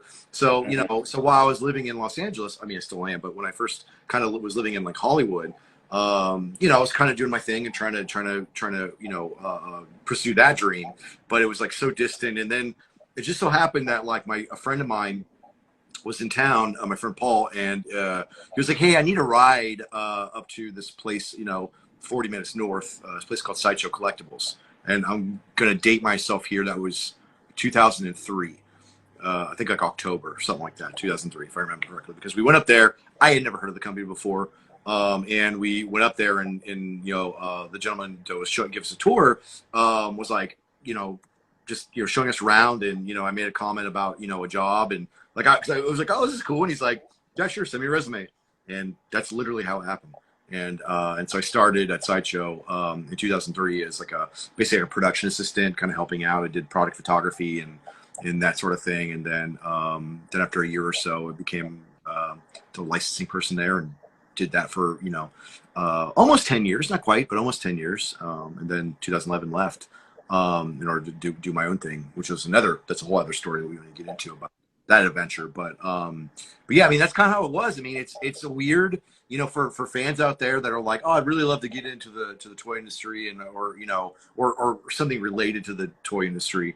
It is really about like, it's a who, but like, not like, it doesn't even need to be like, oh, I need to know like Todd McFarlane or whatever. It's like, just be cool, be nice, talk to people, that's how, like in the past, like just by knowing people, like I've hired people on before, like, hey, let's work together, in this capacity or whatever. And so, cause you want to, when you're, especially when you're working with a smaller company, even with larger companies, but you want to work with your friends as much as possible, or work with people at least you respect. And so it's about like not being how do I word this without sounding like a dick? Basically not being a dick, even though someone would accuse me of being that, many people, but no, but like, just getting to know people, and like, and not like if you're at a convention and like, if your interest is only in product and your questions or comments are only about product, that's awesome. That's great. But if you really want to get into the industry or at least, some part of it, maybe like you aim the questions and, then maybe it's like, hey, can I get a job? That doesn't work. Well, I say that, but it actually worked for me. So you'll notice I'll be a hypocrite often with stuff, but generally that doesn't work. It doesn't work that way usually. Just getting to know people, just hang out and talk to them. If you're at a convention, just kind of, I don't know. I keep repeating myself, but yeah, just be mellow and, don't, try to get into right away. Like, oh my God, what's this? How much does this cost to make? And what is this? That's like not the important stuff. The important stuff is like getting to know the people, getting to understand like the kind of vibe that you need to be in this industry. And, you know, a lot of toy makers I know, I mean, we're all a little crazy, and, you know, I think a lot of industries are like that. So a little, being a little off helps, but you know, but still controllable. That's all I always say. So. Oh, that's great, man. Thank you. I really do appreciate that info because I know I haven't mentioned this to you, but I am currently trying to look into like getting into the toy industry and whatnot. I went to school for something completely different. 2020 happened. My thoughts and plans changed. And, you know, I really got into the behind the scenes of toys in 2020 when we were at home, had really nothing to do. I got back into collecting, and then I was like, well, what goes into making a toy and everything and all the aspects? And so I got really interested in that. And so, yeah, I'm actually currently trying to get into the toy industry. So I really do appreciate all that info that you just shared about how to get into it. Yeah, I mean, and dude, doing stuff like this, stuff for the community. I mean, that you know that works. You know, and for you, I would say, like, yeah, it's as many different kinds of people you can talk to. You know, whether it's someone in marketing, like you never know, like, you know, where you get in, because like I said, I got in as oh, basically like a step above a gopher, and that like was a great training experience for me. And you know, I didn't go to school for this, so at all. Like I fucking dropped out of my first year of college, so you know, whatever. And then I, you know, did a bunch of other things, and then ended up at, you know, where I'm at now. And so yeah, it's all about like just talking to different kinds of people, and like, you know, again, like even if it's like somebody that's just like in customer service, like you know, that's a pretty rad job, you know, within this industry. And you know, because you get, you know, because you get to know these people, and like, you know, you get to, it's, I always think it's interesting to know, or fascinating for me to know every aspect of the business. So I know when I came on, I was constantly asking questions, much to the chagrin of my bosses. I was just like, "What do we do this? How about this? How about this? How about this?" And just trying to understand, like, because I didn't know anything about, like, you know, the production process, you know, design, really, not really, and like, you know, or sculpting, molding, none of that stuff. Like, I didn't understand. So just, you know, be curious, you know, be respectful, you know, all that kind of thing, and also just be willing to talk to a lot of different people. Well, thank you, man. Like I said, I really do appreciate that information because, like I said, I am actively, you know, applying to different jobs within the toy industry. I've applied to many toy companies here in Southern California because I'm also located in Southern California as well. So I've applied to, I think Jada Toys is the closest one to me at least, but even to Mattel all the way in El Segundo, you know what I mean? So I'm applying. It's just, you know, I'm also working with a bodybuilding show right now to help market them and whatnot. So I'm getting some experience there in terms of marketing. So that way I can put that on my resume as well and whatnot. And yeah, I'm trying to reach out to other companies, have them come on the show as well. Kind of like you said, build those relationships with the people that are already, you know, in the industry as well. Last week I actually had Diamond Select's marketing manager on here, Zach Oath. So I had a great conversation with him. And, you know, so like you said, you know, that's exactly what I'm trying to do. I think you're on the right path, brother. I think you're that this is one way of doing it. This isn't the only way, but it's a good way of doing it. Oh yeah, thank you, man. I do appreciate that. And like I said, thank you for that info. So, said you were at Sideshow for about 10 years, right? Give or take, yeah. So it seems like you wore many different hats. You started, like you said, kind of from the bottom, and you kind of worked your way up. Is that what you kind of did?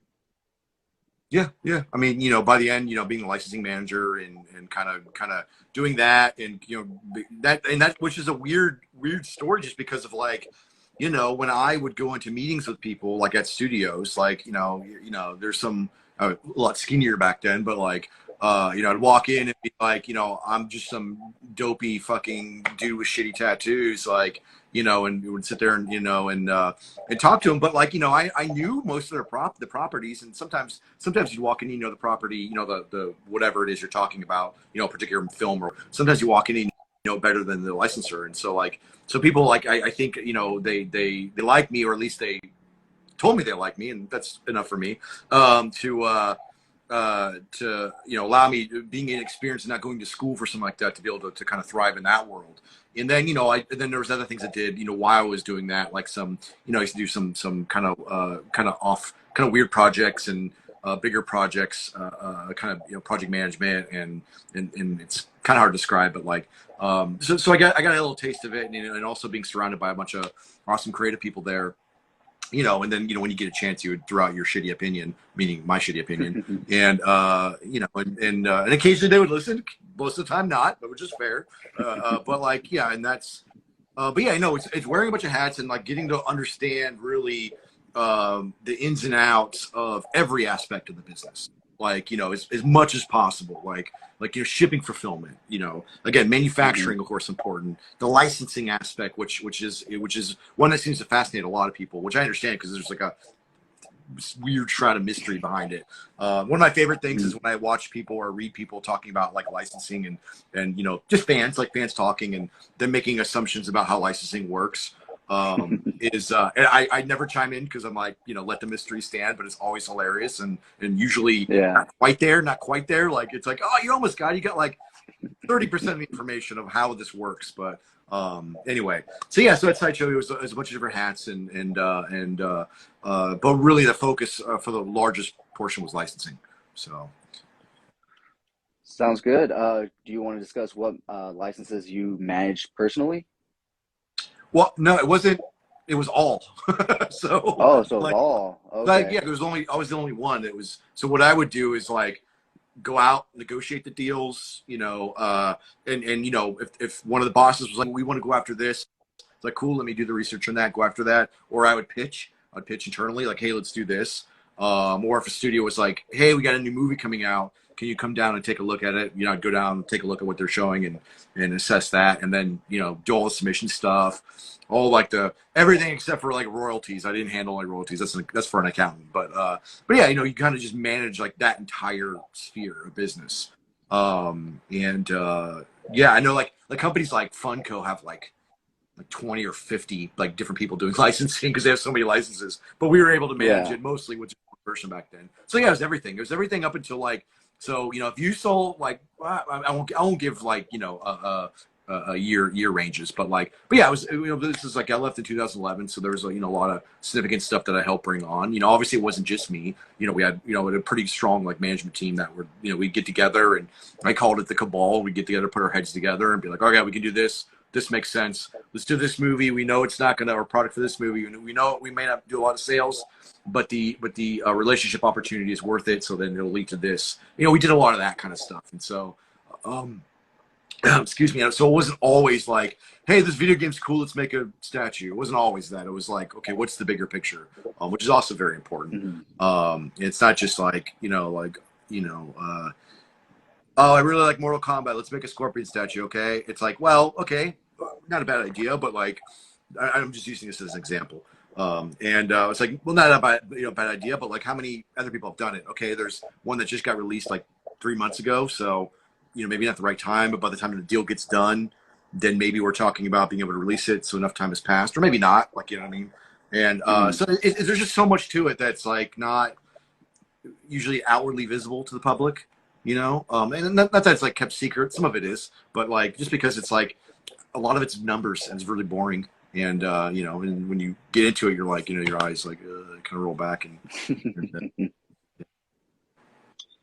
Well, like you said, it's knowing all aspects of the business, and that's part of it, And I think what entices people is talking about the license, getting to pitch the license. It's kind of like you said, you get to go see new stuff before it's even introduced to the public. And I think that's what entices the people. But then they don't see that other side that you were just speaking about right now, about the numbers and having to really, decide on all this stuff, really put your guys' head together and figure stuff out.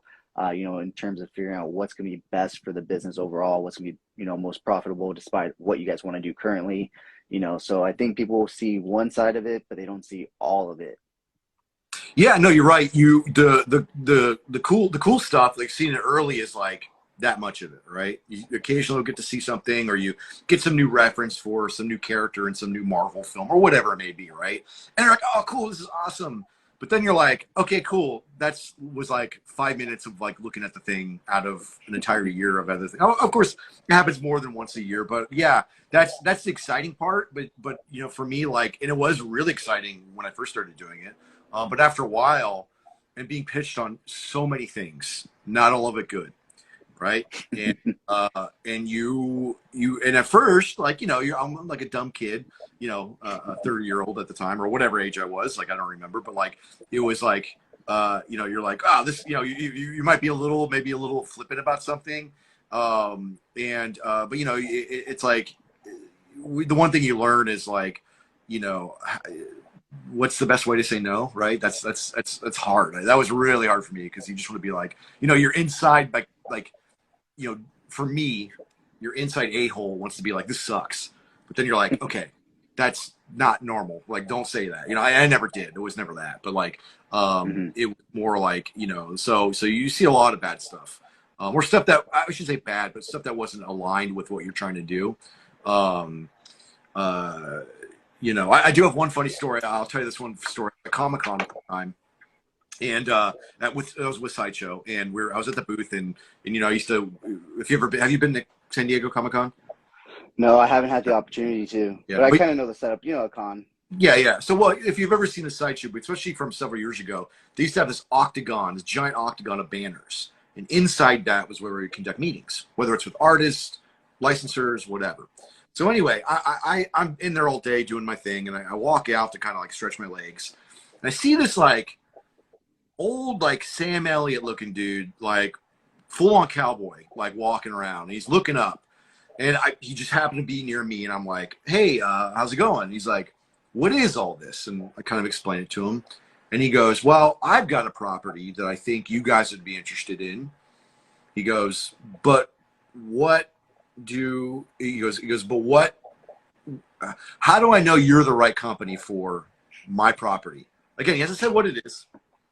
And I was like, I look up at the banners, and there's like General Grievous and Hellboy and Batman and whatever, like all the big characters. And I'm like, well, I mean, take a look around you what this is. He goes, yeah, but my thing's better than all that. I'm like, okay. So I was like, I was curious.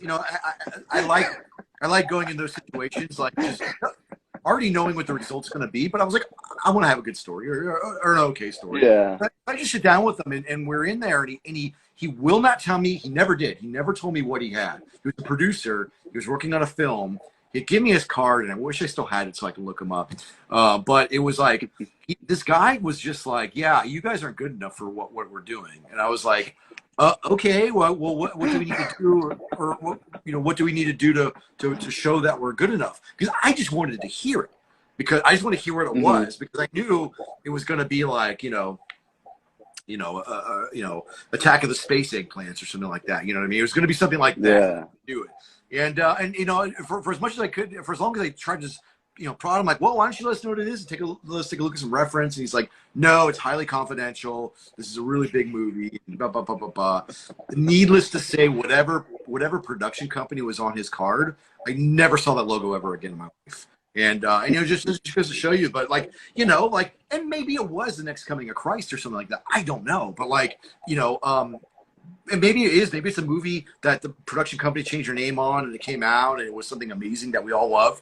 I highly doubt it, but it's just interesting. Like, that's the kind of stuff I love, is like kind of stepping into the weird world of like, hey, I've got this really obscure property from 50 years ago, or I've got this new movie that's going to revolutionize entertainment, and just being like, all right, revolutionize me, please. Like, I want to hear it. Because occasionally you're occasionally you hear it and you're like, oh my God, they're onto something, or that sounds really cool. And, and I'll talk out of school. I don't want to disrespect anybody that's like out there, trying to make something with what they have. And, but it's a two-way street, coming, whether it's me, which I had to learn coming respectfully, or the other person coming respectfully. And most people are pretty cool.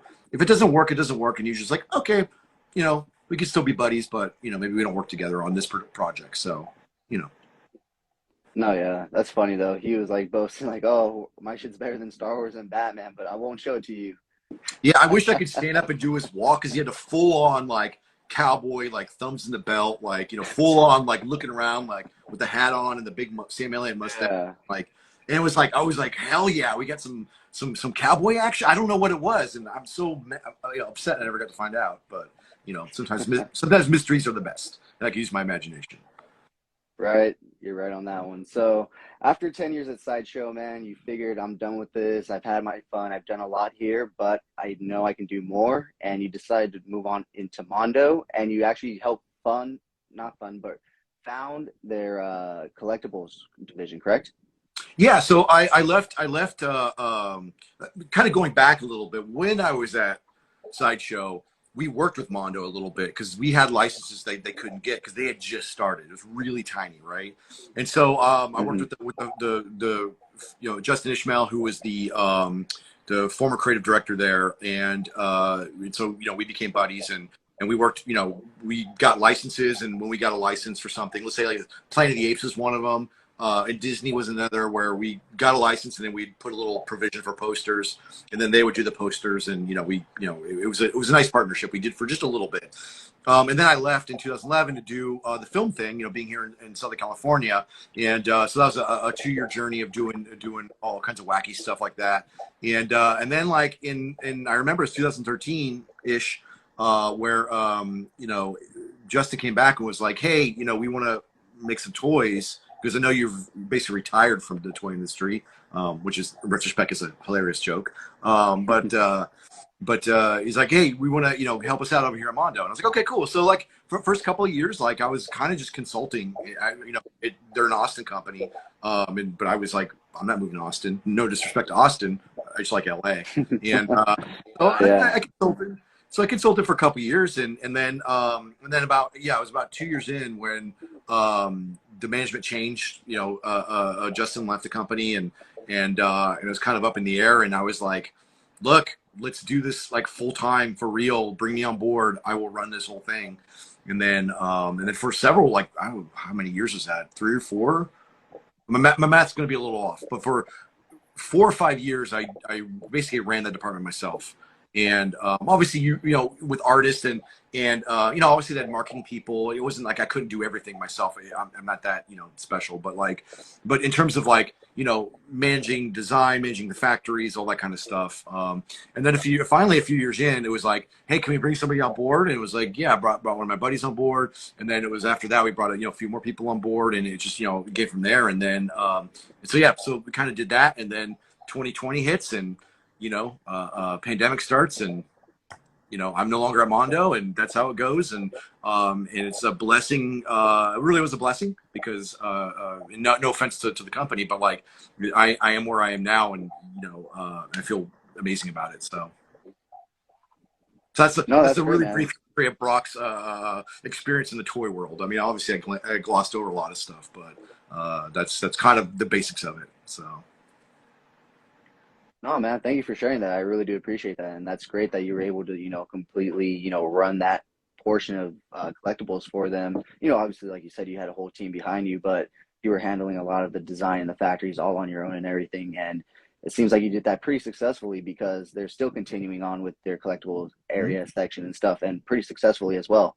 Yeah. No, the stuff they're putting out now is great. It's all bangers, and yeah, it was just another opportunity to like learn more about the industry, and in the case of with that, like I just starting that, I just had to roll up my sleeves, and I already knew enough coming from Sideshow because I dabbled a little bit in that stuff, but I shouldn't say a lot, but coming in and applying all that, having learned all that. Sideshow, I always consider Sideshow my alma mater in terms of that's where I cut my teeth at, and then Mondo's where I got to kind of grow, and now the GXG, it's a next evolution in for me personally. So. Oh, that's great, man. That's great. So, talking about your evolution and what's up for you next, obviously, let's move on into talking about Ghost X Ghost. So, what exactly brought that about? I mean, it was the pandemic, losing a job, and being like, I want to control my own destiny. I don't want it to be affected by another company, another global event, or whatever it may be, right? So and and I was like, well, weirdly enough, I'd always wanted to do apparel. I mean, I can remember sitting down with a group of friends of mine back in 2008. I remember exactly where I was. And I was like, hey, we should do like a line of apparel that's like shit we would wear. And they were like, okay, cool. But it kind of, as often conversations like that go, a few beers, a few whiskeys in, everybody forgets about it. But I didn't forget about it. I was like, no, I really wanted to do this. And, and like, I buy a lot of t-shirts and I buy a lot of hoodies and all that, kind of stuff. And I was like, well, I think I could take a crack at it. I'm a okay, designer with this stuff, not the best of the best, but, enough to get people at least a little interested in it. And so, yeah, I mean, like I announced the company back in, April of last year. I was originally supposed to launch like summer of last year, but like it just didn't work out. And so finally I was like, towards the end of last year, I was like, okay, cool. We're going to pick a date. It was January 31st of this year. And so like I was able to like, schedule everything, get everything together. And I mean, my site was pretty much built almost to like, it was like 85% done, like almost a year ago, which has been, had to wait and, build up art and, my pitch to Toho, for example, for Godzilla, that happened in August of last year. And, and I didn't get the deal until right before I launched, essentially. So, or right after, I don't remember which one it was. So, things take time. And, and that's the other thing is whether you're working for another company or you're working for yourself, you got to just be ready to grind. Like, and not with every job, obviously. And some jobs are all grind, but like just be in it for the long game. And, I learned that, at all my other companies, like, especially when projects would take 2 years from start to delivery, sometimes longer. You just gotta be understanding you gotta be playing the long game. So with me, when I wanted to launch originally, it kept getting pushed back until finally I said, you know what, we're in a good position, at the beginning of this year. So that's when I decided to go ahead and do it. And now I'm in the even longer game, which is just like trying to keep this going, trying to grow it, and trying to get people people's attention to like, follow my Instagram, like, come over to Twitter or whatever it may be. And just so I can get more eyes on it, because, it feels like when people see stuff, if it's good or, if it's cool or whatever, you just gotta get people's eyes on it. And, and obviously the choice to buy is theirs, but like, that's what it is. And so, now I get to learn about the wonderful world of influencers, social media marketing and stuff that I never like thought I would be doing, but that's kind of where we're at. And don't even get me started on Google ads. That's a whole other thing. So, yeah, I mean, you, again, just adding it to the resume of like, my resume at the end of my life of everything I did, like, all right, there was that weird phase where I was, running Google ads or whatever it may be, you know what I mean? So, but yeah, so Ghost X Ghost, that's kind of where we're at. Is just started. We're it's been a month, which is we're still a baby, and and when I say we, I mostly mean me. But it's not like I have a staff or anything. But I do have some people helping me out here and there, and some great artists that I'm working with. So yeah, so that's why I say we, because it's just a collection of all those thoughts and creative energy put together. Nice. Well, it's, great to hear how it came to be and how it's working out for you and how you're learning even more from, exactly like you said, the industry, learning more aspects of the industry. And, it sounds like you're off to a pretty decent start. And one of the things you mentioned was you do have a partnership with Godzilla, and somebody did submit a question asking, are you going to be doing more Godzilla stuff? Of course. Okay. We're in it for as long as they'll let us do stuff. We're doing Godzilla stuff. I have some stuff coming out, relatively soon, some new stuff. And, there's, we kind of going into, because, I'm seeing you wearing the Doc Nocturnal shirt. I'm sorry. Yeah, Doc Nocturnal shirt there. Something that no one's really made the connection yet. I don't know if anyone really cares, but I care. It means a lot to me. Is that when we announced our Metalcropolis line of like the metal shirts with like the Mezco stuff, that's just not for Mezco. That's not just for Mezco. Like, use your imagination of like what other licenses we've announced and the connection between that, and maybe that's a part of that. That's I mean, I think I'm being very obvious here, but like, so if that's your design style, you like the metal stuff, which to me is super, super cool. I mean, that's what I grew up on. And if you like that stuff, the next release may not be a Mezco character. I'll say that. Actually, I know it won't be. So just expect it to be something that is, a character that's maybe a little bit bigger than that. So in terms of physical size, And but yeah, so we have that. So yes, of course we're doing more, and we're not, and with the Godzilla license, it's really I'm just trying to do stuff that's again, stuff that I want, stuff that's different than what's on the market. There's several great Godzilla apparel companies or people doing apparel for Godzilla, and so my goal is to like exist and be separate enough from that stuff where it doesn't look like, oh, that's so and so, it looks similar to so and so. It's like, no, that's a Ghost X Ghost design through and through. Mm-hmm. Crazy colors, weird influences, old school influences, whatever they may be. That's kind of bringing it, to there. So the one Godzilla shirt we've shown so far or put up for pre-order is just one example of that. And then we're gonna do shirts and similar to that with other characters. But then we're doing some other stuff. Again, like I mentioned before, if you like metal, you might like where we're going with it. And then some other stuff too. So, and that's not just for shirts. We can do posters, enamel pins, and that sort of thing. So, so it'll fill out the collection a little bit and not just be a bunch of T-shirts on the website. And, so people are like, I like the design, but, I don't really want to wear it, but, oh my God, the design looks amazing under a black light, which will happen. So that's we'll offer that for people as well. But yeah, so Godzilla is definitely one of the licenses I wanted from the very beginning. There's a few others that I won't say that I'm sniffing around or that I have hopes and dreams of getting, but they're not not the Marvels, not the DCs, other things. So we had enough people doing that stuff, and I think people are satisfied out there with it. I mean, never say never, but kind of where I'm going is just I'm trying to get into some bizarre territory. So that's as much as I'm comfortable saying. Sounds good. So it sounds like you're trying to set up like kind of like categories for your t-shirts under your company, kind of like you said, the metal theme. And so you're going to have like regular releases, metal theme.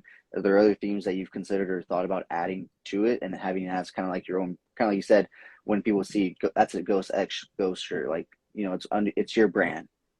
Yeah, I mean, we have the Metalcropolis, which is the metal themed shirts, and we have Yokai 77, which we released a design by Rob Jones called King Fear, and it was like a black, red, and kind of silver and black, red, and white design. And that Yokai 77 is really just an excuse to work with artists I like and just have a cool monster on a shirt, whether it's a actual yokai or a made-up kaiju or a ghost or a mummy. I don't care. I just want to have cool monsters on shirts, and that's kind of where that would exist. There's a few other lines that we have that I haven't really released yet. There's definitely some stuff that'll be more towards the end of the year and Halloween that'll be more appropriate. Some more occulty stuff. I have one called Devil Brigade, which I've shown before, and the pictures aren't up anymore. But that one is, taking the metal aesthetic logo and then combining it with some old school, like weird, creepy, not just Halloween, but just kind of creepy photography. So it has this kind of cool, like mix of like modern metal, like black metal logo with this like kind of weird, creepy photography, all done in halftones. And that's Devil Brigade. And I'll probably be launching that in the next couple of weeks. And that one's, again, it's just cool design. It's not based on anything. It's like, hey, if you like it, buy it. It's cool. Like, yeah, I hope that people will eventually get to the point where they just want like cool shit. It doesn't have to be from like, Marvel Cinematic Universe or whatever. It just be something rad and just fits in their maybe their personal aesthetic. And I think there's enough people out there to I think that would, that I think this would be a cool thing. And those are going to be like smaller releases. And then when we do the Godzillas and the Rumble Society and other things, those will be the bigger ones. So it sounds like you've kind of taken a little bit of inspiration from Rumble Society and Mezco and what you're saying right now, because their Rumble Society is kind of similar to that. They're just putting out characters that they've designed that they love and think people will, and they're just like, if you want to buy it, you buy it. And it seems like that's kind of like what you're taking and doing with your t-shirts. Yeah, similar. I mean, look, being a person in the toy industry for so long, I've always dreamed it, and we've tried it. We've done it with certain things where you want to do your own original characters, So that's what Rumble Society is. But like that desire and was in everyone, even collectors, where they have their own original characters in their head that they want. see created or whatever. So yeah, so I think that's viable. I mean, but even at Sideshow, like we had, oh my God, I can't remember it. Court of the Dead, at Sideshow says original characters, and I didn't work on that stuff, but in the same spirit of this whole thing, no pun intended. And so yeah, but there is a similarity there, and just applying that with shirts. But I mean, really, it's based on like just seeing other brands out there, and they do original designs, and sometimes I look at a design, I'm like, I don't know what that is, but I like it. I just want it. It looks cool. And again, going back to the beginning of the conversation, where it's like sometimes it's like, oh, what's that? That's cool. I want that. That's what hopefully that some of our line or some of our designs will inspire people to be like, that's cool. I don't know what it is. Doesn't matter. Still cool. And and the idea of someone wearing it out and someone coming up to them and saying, what's that? Conversation starter. So I always kind of wish for that. That's like what is this thing? It's some weird stupid company run by a dickhead, but I'm wearing the shirt. So if that's the conversation that comes out of it, I'll be like, hell yeah, that's great. So. You're like, any business is good business. Any advertisement is good advertisement, right? Within reason, yes. So talking about a little bit of Rumble Society and everything, how did that partnership come about? I mean, look, I'm friends with Mez. He lives down the street from me. We smoke cigars. We talk a lot. And kind of came out of that. I was talking about doing this metal stuff. And this is like, I can remember sometime last year. And I was like, I'm doing this. I want to do these metal things with, Godzilla and oops, I said it. And some other properties out there. And then it was like, I don't know if he said it or I said it, but one of us was like, what about Rumble Society? And I think it was, maybe, I don't know. Maybe it was me, because I remember as soon as like the idea of it came up, I was immediately like, what about Baron Ben sitting on a throne with two mermaids on the side? 100% was like the first like instant image in my head. And he's like, oh, awesome. And there you go. So now we're doing it. And it's, on ghostxghost.com, available for pre-order till Friday at noon Pacific Standard Time. So go get it now, guys. Yeah. And so yeah, that was the fun one for me, because it was like instantly had the idea of like, what about this with the two mermaids? And he was like, yeah, awesome. And then Sam Turner, who's the illustrator for that piece, I was like, yeah, man, think Frazetta, think Conan, think, instead of like, these like, wenches like on the side, he's got these cool looking mermaids. And then so he did the illustration, and this guy named Max did the coloring for it. And then of course, Christoph did the logo design. He's doing a lot of our logos for this stuff. And I have a post on my Instagram right now, kind of showing just a little bit of the behind the scenes on the logo for Baron Benz. But I really want to highlight him because this guy goes back to the 80s of designing metal logos. If you know anything about any like extreme metal bands, like the band Emperor, which is the most famous one, like he did that logo. It's a very famous looking logo. I like to highlight that, like in 2016 at the MTV Music Video Awards, Rihanna is on stage dancing with a giant logo behind her. It says Rihanna, but like in a death metal font. That's Crystal. Like he's like a bloody genius when it comes to this stuff, and it's all hand done. And working with him is a pleasure. It's like very little art direction. It's just like, hey, what about this? Going into it, and he presents some ideas. We pick one we like, and then we kind of go from there. And it's amazing. And I being a growing up as a metal kid, like logos are always so important to me. And like the cool logo of like the most crazy stuff, And so that's why for me it's become like a almost like a weird like. I want to say a weird dream I never knew I had, because I didn't know who designed the Emperor logo when I was listening to that stuff in the 90s. But then like learning it, I'm like, oh my God, this is the guy. And he's, again, brilliant, real sweetheart of a guy. And we're going to be doing a lot of stuff with him. So hopefully you guys like metal, because we got a lot of metal coming up. So not just metal, but that's just one of the things that again, scratches my design finish. So. Sounds good. So we've gotten Baron Benz. What is the next character, or can you announce what the next character is coming from Rumble Society? My friend, did you not take a look at the post I posted today? You didn't, because there's. I gave a little. Kind of busy today. I've been a little busy today. yeah, I know. But what is it? Let me see. If you go to the Baron Benz design logo design, you'll see at the very end. Let's see.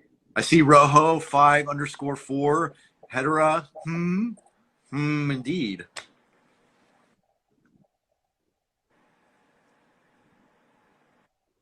The one with all the writing of the names? Or what? Yeah, the logo. Yeah. Oh, the last slide. That's the one. That looks really good. That looks like a mixture of like, well, I guess it wouldn't be a mixture. Well, I guess it would be, but it'd be by the same artist, kind of like a McFarlane, Spawn, Spider-Man kind of vibe. That's what I'm getting from it. Yeah, I mean, it's supposed to be like, pardon my French, but fucking metal, and that's what I think that logo is. It's really fucking metal. So, especially when you see the whole thing. I mean, yeah, it's got that vibe in there, but like, taking elements of his character element. I don't want to talk too much about it because we haven't, it's down the road a bit, but yeah, it's kind of fun with these characters with the Rebel Society characters, and as well as other characters we're developing in this line, is figuring out what that character is and kind of incorporating a little bit of the design elements of the character into the logo itself. So, like, obviously with Baron Benz, if you look at the full logo, there's a little cute little seahorse there, but his at the very bottom is like his helmet is in there, a little anchor, which is one of his weapons, of course. Mm-hmm. And then you'll see when you see some of the other characters we're doing, we incorporate that into the logo itself, so that the design of the logo is itself like it's a piece of art. It's our artwork, and that's what I love about it. That's why we do the necro variants of it with the long sleeve and then the separate shirt that comes with it of just the logo, because to me that stands on its own as being just a beautiful piece of artwork that I would want to wear. So and that's kind of where it comes from. It doesn't work for every band, but there are a lot of bands where, like, if someone walked in with a black shirt and just an Iron Maiden across, no picture of Eddie on it, it's still a cool shirt in my opinion, because Iron Maiden, is awesome. So Yeah, the logo in itself is dope. yeah, exactly. So think about, like, all the metal bands or just bands in general that you like, and and when people walk around and with just like the Wu-Tang symbol on their shirt, it's awesome. So it's like, so anyway, that's kind of how I feel about the thing. It's like, obviously I want to combine it with a cool, like, illustration that really gives the idea of a band merch, which is how we're treating this. So the idea is, like, taking a character that or whether it's licensed or public domain, whatever it may be, and and treating it as if that character is a band, and then merching it out like a band. So that shirt that's on the site, you would pick that up at the merch table at the show that Baron Benz and the Holy Divers are playing. You know what I mean? So yeah. So yeah, so that's and so maybe sweatshirts and maybe t-shirts. Maybe there's other things down the line. I don't know. But I always thought that was a kind of a fun idea, and I certainly have been done before. Like, I've seen, like, people have done, like, Celine Dion as, like, metal shirts, and, like, but, like, and that one's cool. But, like, I've seen a lot of bootlegs of, like, of other characters that people have done, like, metal versions of, and just in my opinion, and I'm going to sound a little arrogant here, in my opinion, they don't look that good. So I want to try to, like, take that basic idea and just bring in the best of the best to do it and execute it and actually make it feel as legitimate as possible in terms of, like, yeah, this could really be a metal band that exists. Like, not just like, oh, we took the Metallica logo and wrote Godzilla with the Metallica logo. That Yeah. There's no spoofs. I'm not doing any homages or spoofs. It's all, like, designing it as if it's a real band. So that's what we apply with Baron Benz, with Doc Nocturnal, and with other characters we'll be doing as well.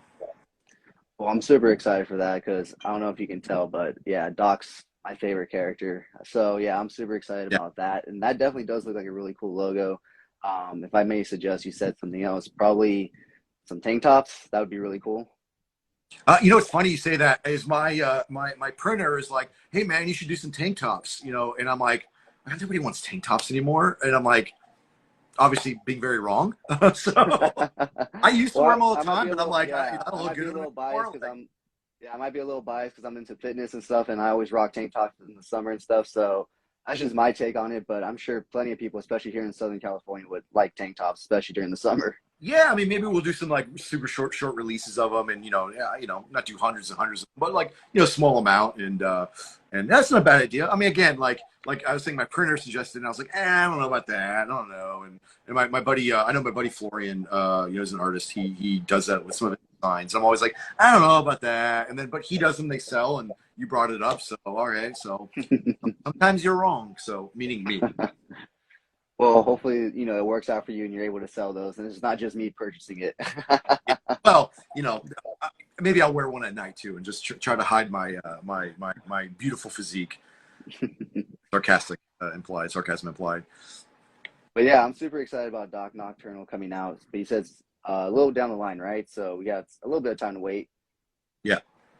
Well, super excited about that. Have you and Mez talked about any potential like collaborations in terms of like you potentially making like 112 style clothing for his figures?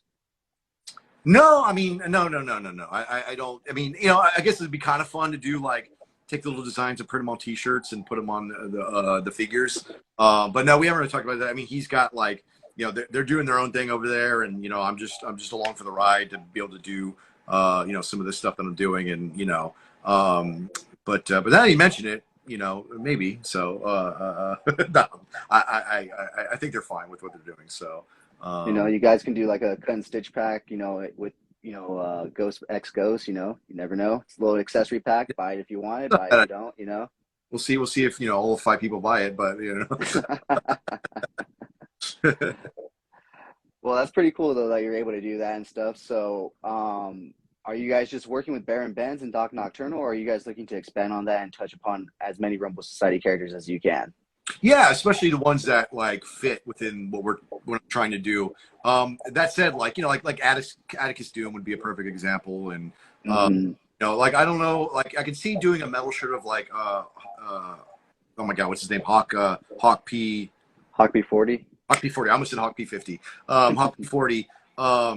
I can see doing a metal one, but I can also see doing something else that's like music related, but not that. And it's not like I only will do metal shirts for these characters. That's just going to be the first kind of focus. And then you may see like a character pop up on one that's like not quite like that. Maybe it'll be music focused but not metal, or maybe it won't be music focused at all. But yeah, no, for sure. Like it's going to be have a little focus on that. But yeah, I think and I'm just saying this just because you brought it up. I think after Doctor Nocturnal, I think Atticus Doom would be a great candidate for it. He really fits in that vibe. It's that one's a really easy one you can to imagine in your head. So. But there's other characters that are out there that would fit as well. But yeah, that'd probably be after Doc. So Sounds good. Well, something else to look forward to then, I guess, right? And that's even before a lot of people have actually gone to Atticus Doom in hand. yeah, I think it might be. I don't know when Atticus Doom is landing. I didn't check the shipping date, but maybe we time it right. Maybe we don't. Maybe we put it up beforehand and just see how it goes. But like him is like that one especially like I mean I personally like of all the characters in Rumble Society, Baron Benz is my favorite. So just like that like kind of underwater weirdness. That's my jam. But Doctor Eternal obviously fits really well. Atticus Doom is so perfect for this though. Like there's ideas in my head for how to do it just because he's all like magic, mystical, Lovecraftian stuff, and that's goes hand in hand with metal shirts. So Oh yeah. I can we can do like a dozen designs with him so easily. So I think you guys could actually do a bunch of designs with the pink skulls as well. yeah, pink skulls could be cool. So yeah, pink skulls are cool, very cool. So a lot to look forward to then coming down the line, right? You guys have, a lot of time. You guys are just starting, but a lot to look forward to. Yeah, I hope people enjoy what we're showing, and follow us, buy the stuff. If you like the stuff we're doing, please support. I'm coming out there with my hands out, like please support, please support. But yeah, it's a for a small company, it's important that we get as many people on board, even if you're not buying stuff, you're just following what we're doing, and liking our post, and just it's just encouraging, feels good. So if you don't want to buy the shirts, just at least follow us, and see what other kind of weird stuff we have coming up down the pipe here. Well, I'm excited, man. So are there any last things that you want to, announce, say before we get going, tease anything, get people ready for it, entice them? I would say that if you are a fan of kaiju and you understand what this month, the month of March, means for for a certain kaiju. This is going to be kind of really to whatever how many people are watching right now. Like not that many, but like whatever. But I would say that if you like robot space chickens, that you might be into what we have coming up next. So there we go. That's my tease. Sounds good, man. Sounds good. I know not too many people are watching right now, but I'm going to put this up so other people will watch it on the replay. I'm going to put it up in my podcast. So you'll definitely get some more eyes on your company. And, that's one of the reasons why I wanted to ask you on here, because I saw that you were a small company. You were just starting out. And I saw you guys were collaborating with, Mezco and stuff. And Mezco is my favorite toy company. They produce some kick-ass stuff, especially for their price point. I know you pay a little bit more, but you get so much for their price point, especially when you go into the Rumble Society and everything. So, as you can probably tell, I love when we get like the Mezco shirts with those boxes. I know it raises the prices and people bitch and complain, but I personally like the shirts that come with it because I love the figures so much. I want to represent them and everything. And it's really cool that you are now making shirts aside from that. So now people can actually, buy these shirts without having to buy, a $200 box set. And, they can buy the figure for a decent price and then go to you and buy a shirt for a decent price as well. And you guys are coming out with some really kick-ass logos, dude. That Dog Nocturnal, I'm really excited for it. I'll be waiting on, for that post when you say it's ready for pre-order and everything. So super excited to see what you have coming forward for Mezco. Me personally, I'm not too much of a Godzilla fan, but I know people have been asking, about Godzilla. So you do have some fans here waiting for, new Godzilla stuff coming from you guys. So thank you once again for coming on. I really do appreciate it. I appreciate it anytime somebody takes time out of their busy day to come and talk to me. So thank you so much. And guys, go and check out Ghost X Ghost. They're a brand new company. They're starting off strong, and they're going to keep going strong. So any last words, anything you want to plug, your website, your socials? I just want to say thanks for having me on again. We're a little baby company, and this means a lot to me. So I appreciate it, and I always love talking this stuff. Anyway, it's fun. Yeah, man, keep up the good work. You're kicking ass. So thank you. Thank you. And if you guys ever want to come on and announce any kind of exclusives, any big things, any kind of big news, want to talk again, man, just let me know. I'll work you into the schedule, and you're more than welcome to come on. That sounds awesome, dude. So I appreciate that. All right. Thanks everybody who was there. I'm gonna hang out now and go smoke a cigar. So sounds good. Tell Mez thank you for everything and tell him he's awesome. All right, man. Take care, man. Bye-bye. All right. Take it easy. Bye. All right, guys. Thank you so much for joining me this week on Coffee and Toys Live. I really do appreciate it. Like I always say, I always look forward to these live shows to, connect with new people on the internet and also with you guys and get amazing information. Like I said, go ahead and follow Ghost X Ghost if you haven't already. They're producing, Godzilla merch, Rumble Society merch. Like I said, you don't have to buy a whole figure and box it to get these shirts. So that is amazing. I absolutely love the Mezco shirts that they come with and stuff. So super happy that I'm able to buy more now. And so, yeah, guys, thank you so much for joining. Thank you so much for those of you that have watched live, that are watching the replay, that are watching the podcast, that have commented, that have liked during the live stream. Like I always say, I'm sorry I don't always answer and comment back. It's right here. I try to stay engaged with my current guest. So guys, come back next week for Coffee and Toys episode 8, where I will be speaking to 1/6 Shooter, the amazing toy photographer. So I'm very much looking forward to that and learning a lot of amazing tips and tricks from him in terms of toy photography. And I look forward to that. So thank you guys so much. I will talk to you guys next week. And as always, have a great fucking day. Thank you so much for sticking to the end of this video. If you enjoyed those pics, you can find the full images over on Instagram at CoolFigurez. And I do have a separate Instagram account for my more thought out, planned out, more edited pics called Epic Shots by CoolFigurez. Check it out if you like what you see. Leave me a follow there as well. And if you guys want to see the unboxing of any figures I do reviews on for this channel, go ahead and check me out over on TikTok at CoolFigurez. That's where I post all my unboxings.